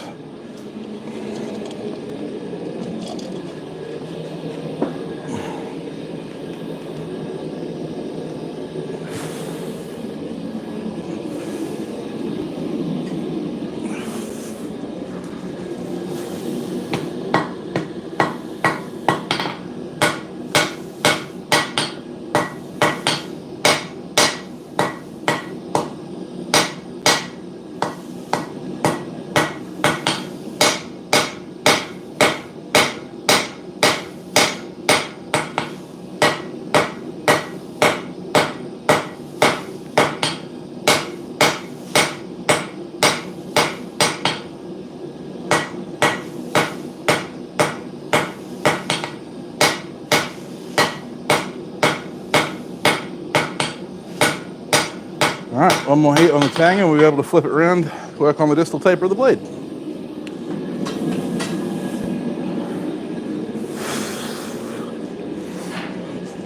Forging to finish takes a lot more time than just forging to rough dimension and then grinding it out.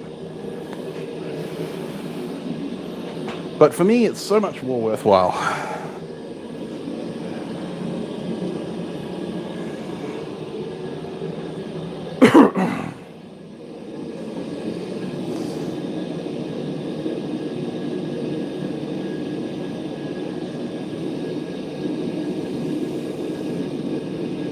Thomas is in the market for a guillotine tool. Just email me, man. We can organize it through there if you want. I do not have access to birch bark, unfortunately, Bobby. I would.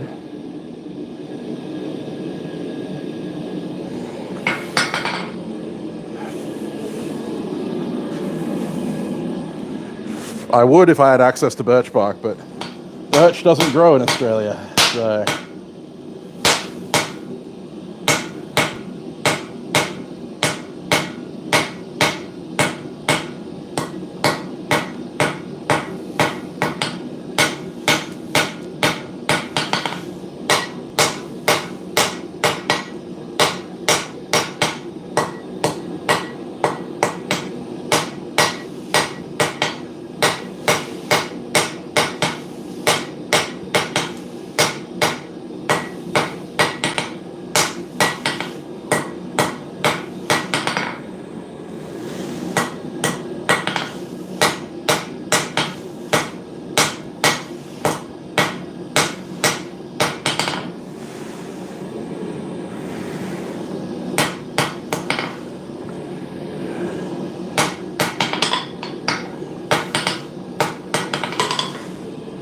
Go.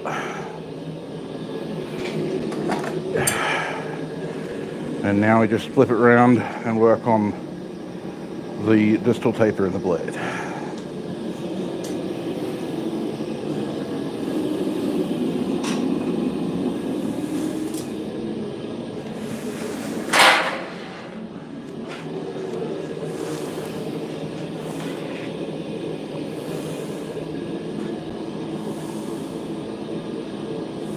Customs, yeah.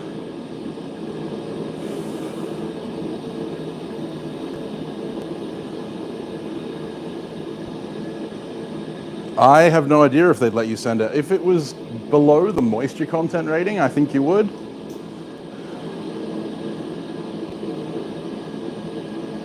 Won't grow if you water it. Yeah.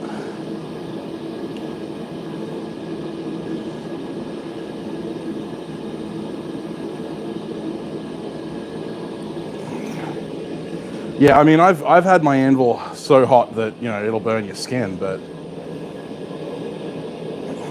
you wouldn't temper it.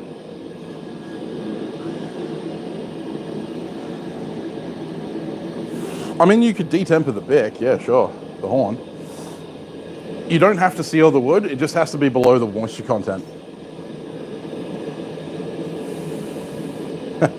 Very nice, Thomas. But I've imported like hickory. Jared sent me a whole bunch of. Was it Jared or was it Brandon? No, Brandon. Brandon sent me a whole bunch of mahogany and stuff like that. So, you know, it could be done. You don't murder the birch tree for the bark, though, Damascus. That's not how it works.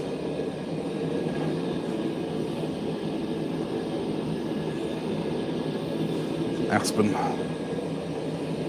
I believe it needs to be below 8%. Or like 8 or 10.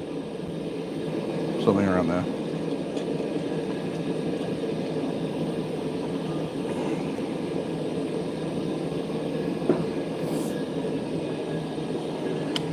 Well, hey, if you want to send me the birch bark, I can, you know, I can use it in this puukko.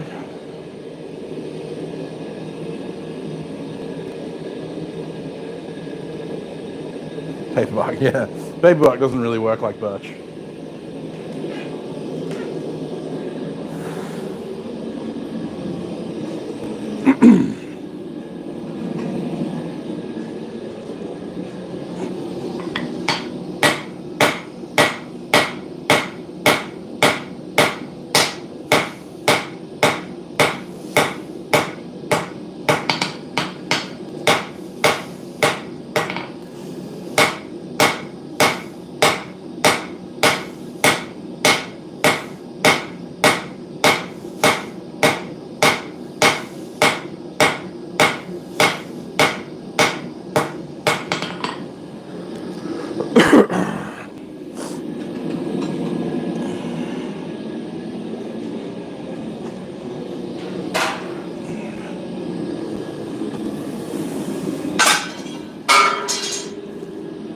I'd heard a lot of good things about ADCR V2 and forge welding, and so far it's holding up.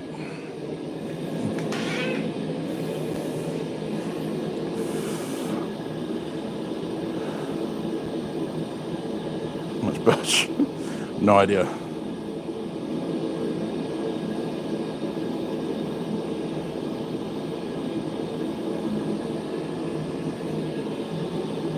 Yeah, no, all the stuff that Jared sent to me got through.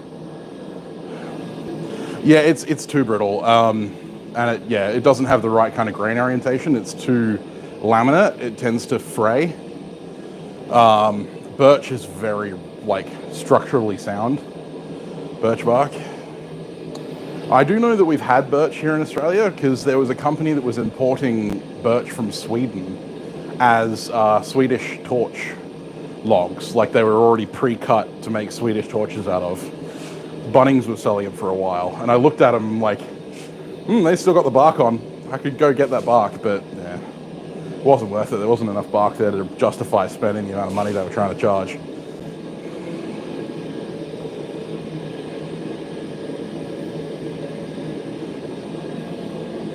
You know, they were only They're only logs about this long and about this round. What size apron am I wearing? Custom size. Extra, extra, extra, extra, extra large. This apron was made for me by Randy at Newt's Leatherwork and Metal Smithy. Absolutely awesome. Made of buffalo hide. Size 2.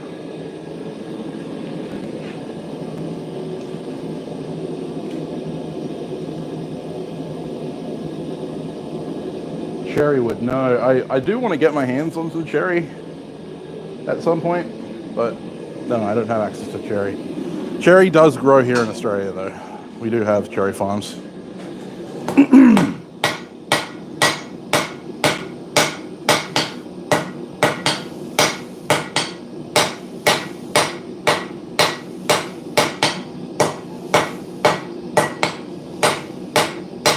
This is going to be more like a Finnish puukko than a Swedish.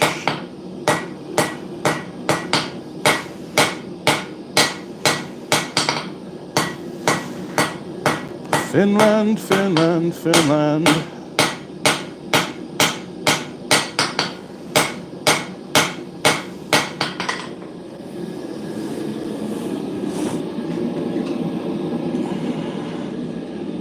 The place where I want to be eating breakfast or dinner.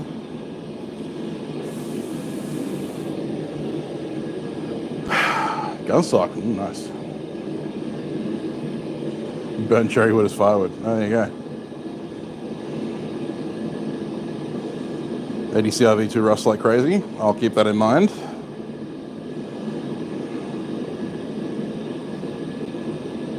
What do I do with the other one? I've cut it down and it's going to be given to my apprentice. Yeah, I'm enjoying my buffalo hide apron. It's quite nice.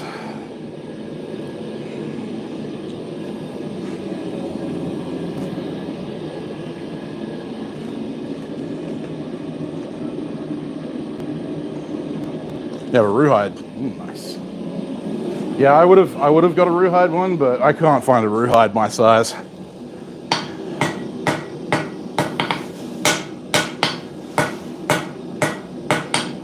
It's all well and good for midgets like Adam.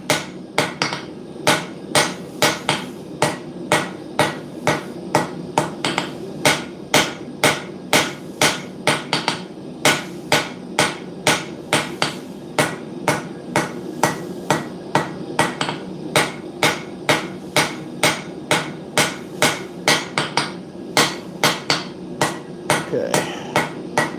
All right. Now we do a bit of katai to get the scale off, planish out the surfaces.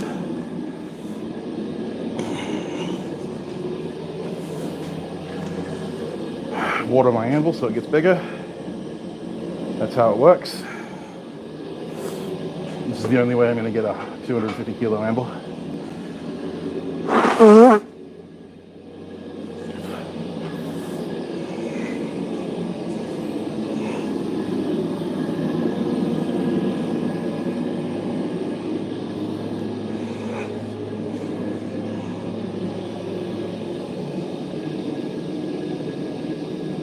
Yeah, no, roos are really good as long as they're butchered right.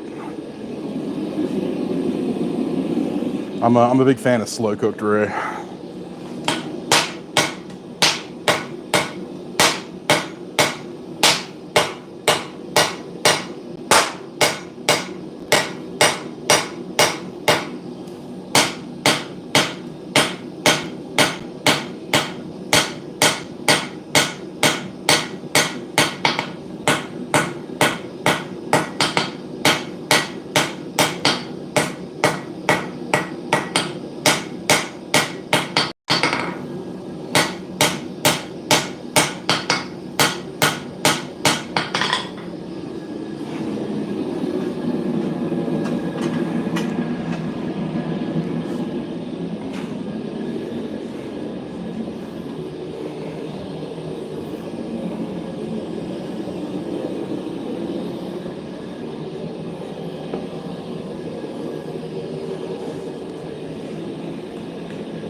And that's your duo without muting the show. Cool.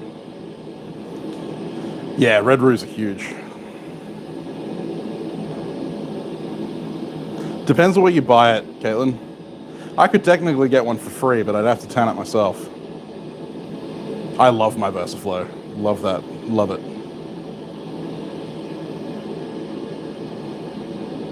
Probably a red. Reds are bigger, Daniel.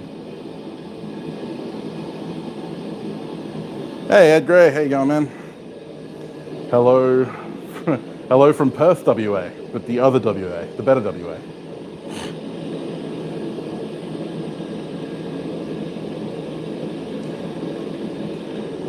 Roadkill? Nah.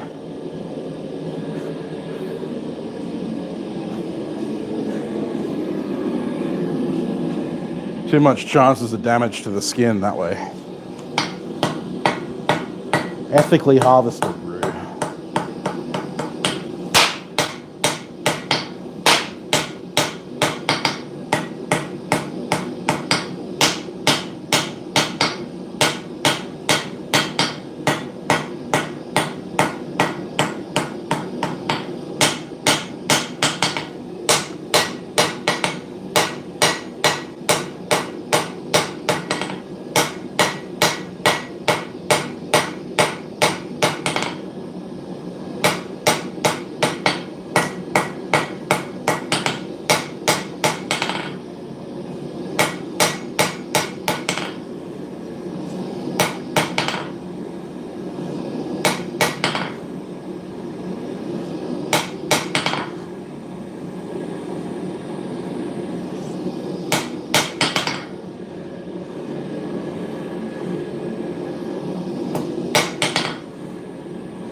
That's it.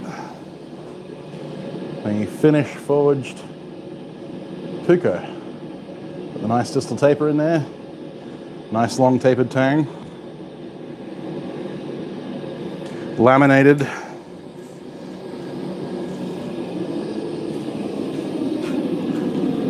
ADCRV2 and mild steel.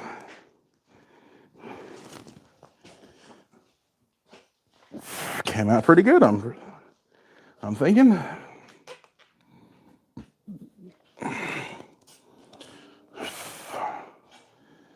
And that won't require very much at all of profiling. Like, that's pretty much profiled. Just, you know, fix the shoulders a little bit. Got the nice lateral taper plus distal taper, all ready for grinding. Very, very clean.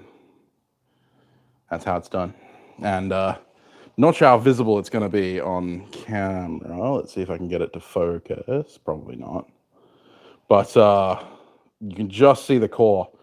And the core is running dead straight down the middle, which is exactly what I wanted. It does veer off a little bit at the tip, but I'm hoping that's more just an edge smoosh over rather than it twisting on me. And I don't see any pinholes or delams. So, yeah, I think I'm pretty happy with that.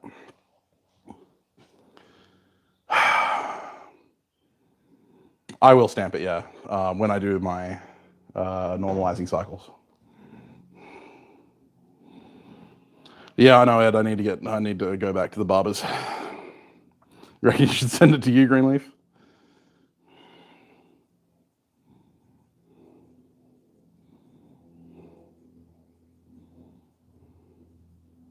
Won't let you bring a bang stick. Yeah, well, it's true.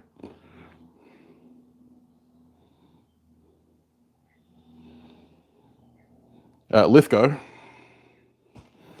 is how you say. Is if you say Lithgow.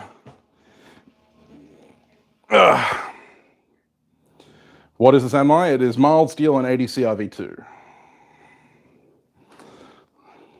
Now, little like 2-inch section of ADCRV2 and two 2-inch sections of mild steel, all traditionally done. Yeah, I'm very pleased with that. Very pleased. Lithgow, yeah, that's it. With normalizing, you heat it up to critical temperature, so just above non-magnetic, and then let it cool in still air slowly. Yeah, I'm very pleased with that. Nice sharp point, which is something that so many people can't get. How slow? As slow as the still air will let it. Just stick it in a vise, standing straight up, and just let it sit. But yeah, that's the kind of cleanliness I aim for in my forgings as much as I can. Sometimes it's a little rougher than that. Sometimes it's a little cleaner. Like I could clean this up a little bit more. But I don't mind a few little hammer dings. There's like some very, very shallow dents along the spine that'll be there in the final piece, because obviously I'm going to leave it forged finished. I wouldn't go to that much trouble if I wasn't. Normalizing, quenching, and then tempering is the steps. Yeah, and don't accidentally touch it. Yeah. But yeah, so hopefully that gives you an idea of what to make when you're making puukkos. If you're doing sanmai, again, don't forge the edge. You can forge it a little bit, like if you need to pinch it out a little to get more width. Sometimes, Damascus. It all depends on where you were educated or how you were educated. I have an entire playlist on my channel about heat treating if you get confused. But yeah, when forging sanmai, you don't forge the bevels as much as you would forge in anything else. But you can forge the bevels a little bit if you need to draw width. But yeah, I prefer not to draw width. I prefer to just forge to final and then grind to the core. When I heat treat this, I'll actually heat treat it without grinding too much. I'm just going to grind like a 45-degree angle to expose the core a little bit to guarantee that at least the edge of the core is going to touch the oil when it goes in. And then, because the jacket is going to like insulate the core from the oil. And that's why you should always quench sanmai, especially mild steel sanmai, in a fast quenchant, either like a high-speed oil like Parks 50 or Horton's K, or water. So water is mild steel sanmai is the one place where water is actually not a bad thing, and it's very unlikely to crack because it has the jacket of jacket of mild steel. The one thing that may happen, however, is that you will end up with a delamination.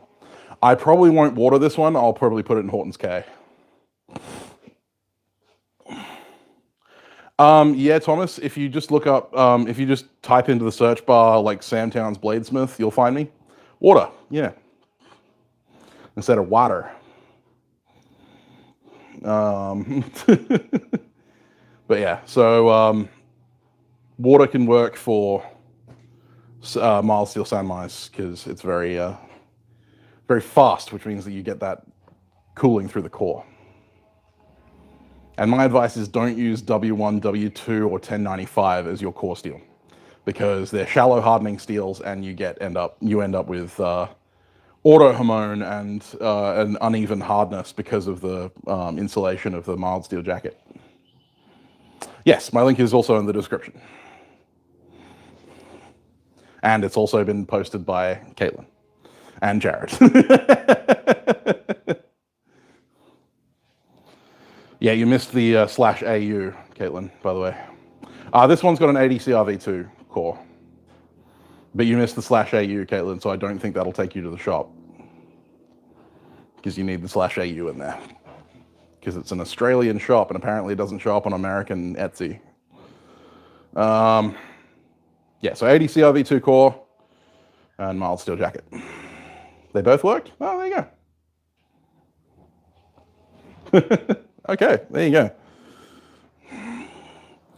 I keep getting mixed messages. People keep telling me I can't go to the store because I can't find it on the American Etsy store. And I was like, okay.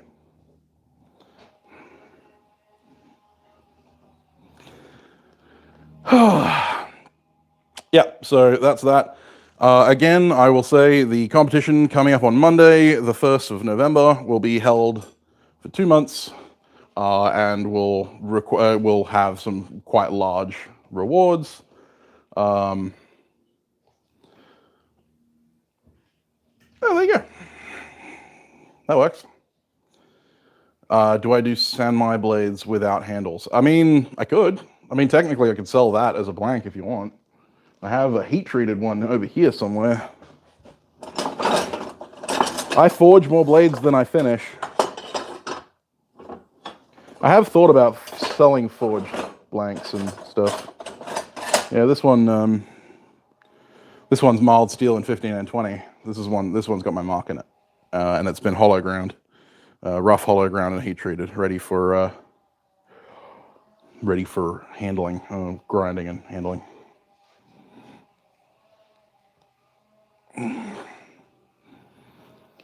You reckon blanks would sell all right?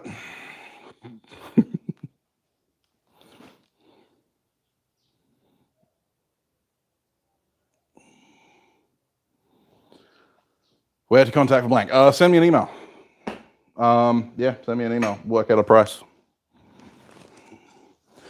Well, I mean, this one took me, what, like 2 hours, but if I used the press, it would take me a lot less time.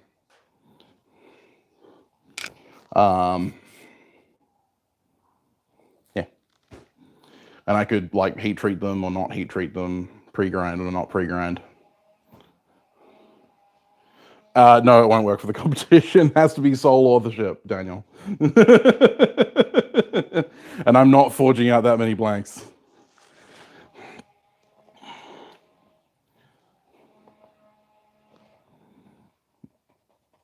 Yeah, I'm excited. It's going to be fun. I'm looking forward to seeing how many people enter and all the different entries.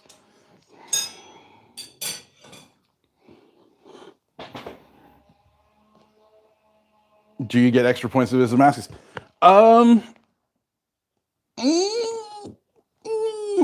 It'll depend. The thing for me is, no, I haven't given out the full parameters yet, Jared. It's not mono steel. It doesn't have to be mono steel. I'm not putting that kind of thing on it. It's open to both knife makers and bladesmiths, but you can interpret it however you like. There are some parameters that I'm going to set in the video that I will do the announcement in, and I'm not announcing those parameters because I don't want people to get a head start on everyone else.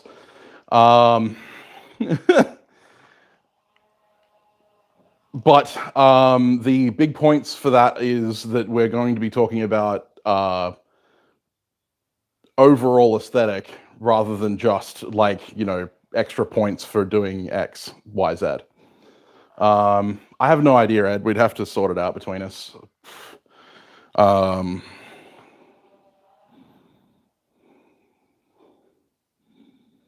like $100, $120, something like that.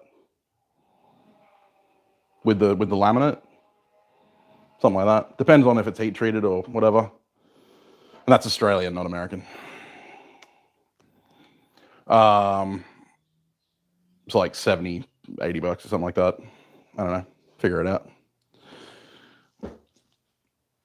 But yeah,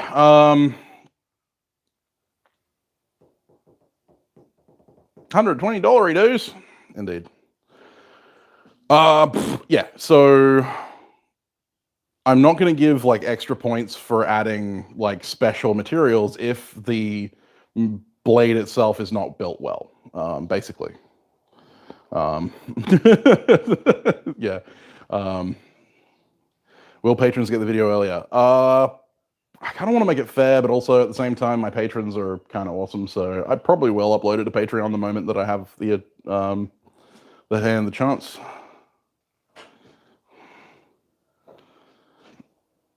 You saying Oz dollars, dollary dues? Indeed. How is the blade is forged inside out? I would have to have it explained to me how a blade gets forged inside out. What are you damning about, Kat? Are you damning because there's another competition and you want to win some engraving tools or a hammer?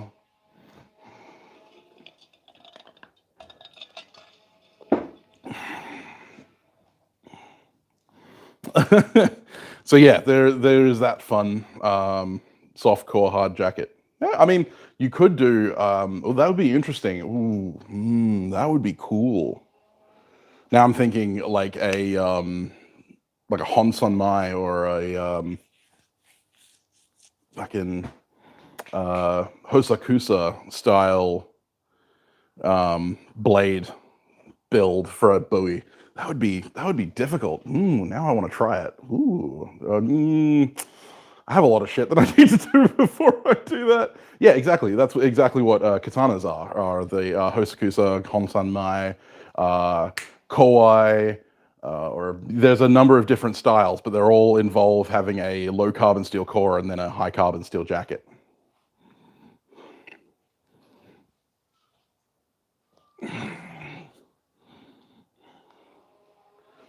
The inside is sharpened. Not sure that that's very usable.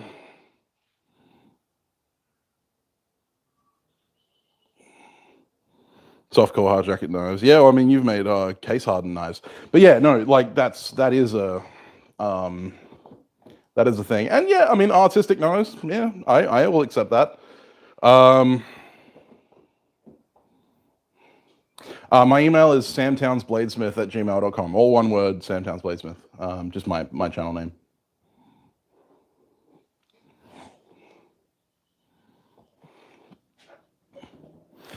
Yeah. Like a potato peeler. Yeah, pretty much. Like a giant potato peeler. Yeah, that's really cool, though. That's a cool idea. All right, see you later, tech. But yes, the parameters will be coming out on Monday. I will be filming the video this afternoon and uploading it to Patreon, so my patrons will get it today. There will be a Chalk Talk video coming this week as well, but there's also going to be a How to Forge, which I'm filming this afternoon. And that How to Forge will be related to the challenge, so the competition. So, and that will go up Monday as well. Art is dead. No, art isn't dead. Not unless you're, Bo Burnham. But anyway, tomorrow, because it's late in the US. No. Tomorrow would be Sunday.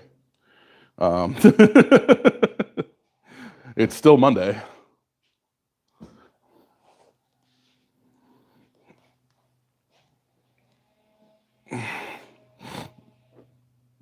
Tomorrow is Sunday for me. Monday, I'm still putting it up to Monday. I'm still putting it up Monday. So I'll be putting it up my Monday, your Sunday. So, so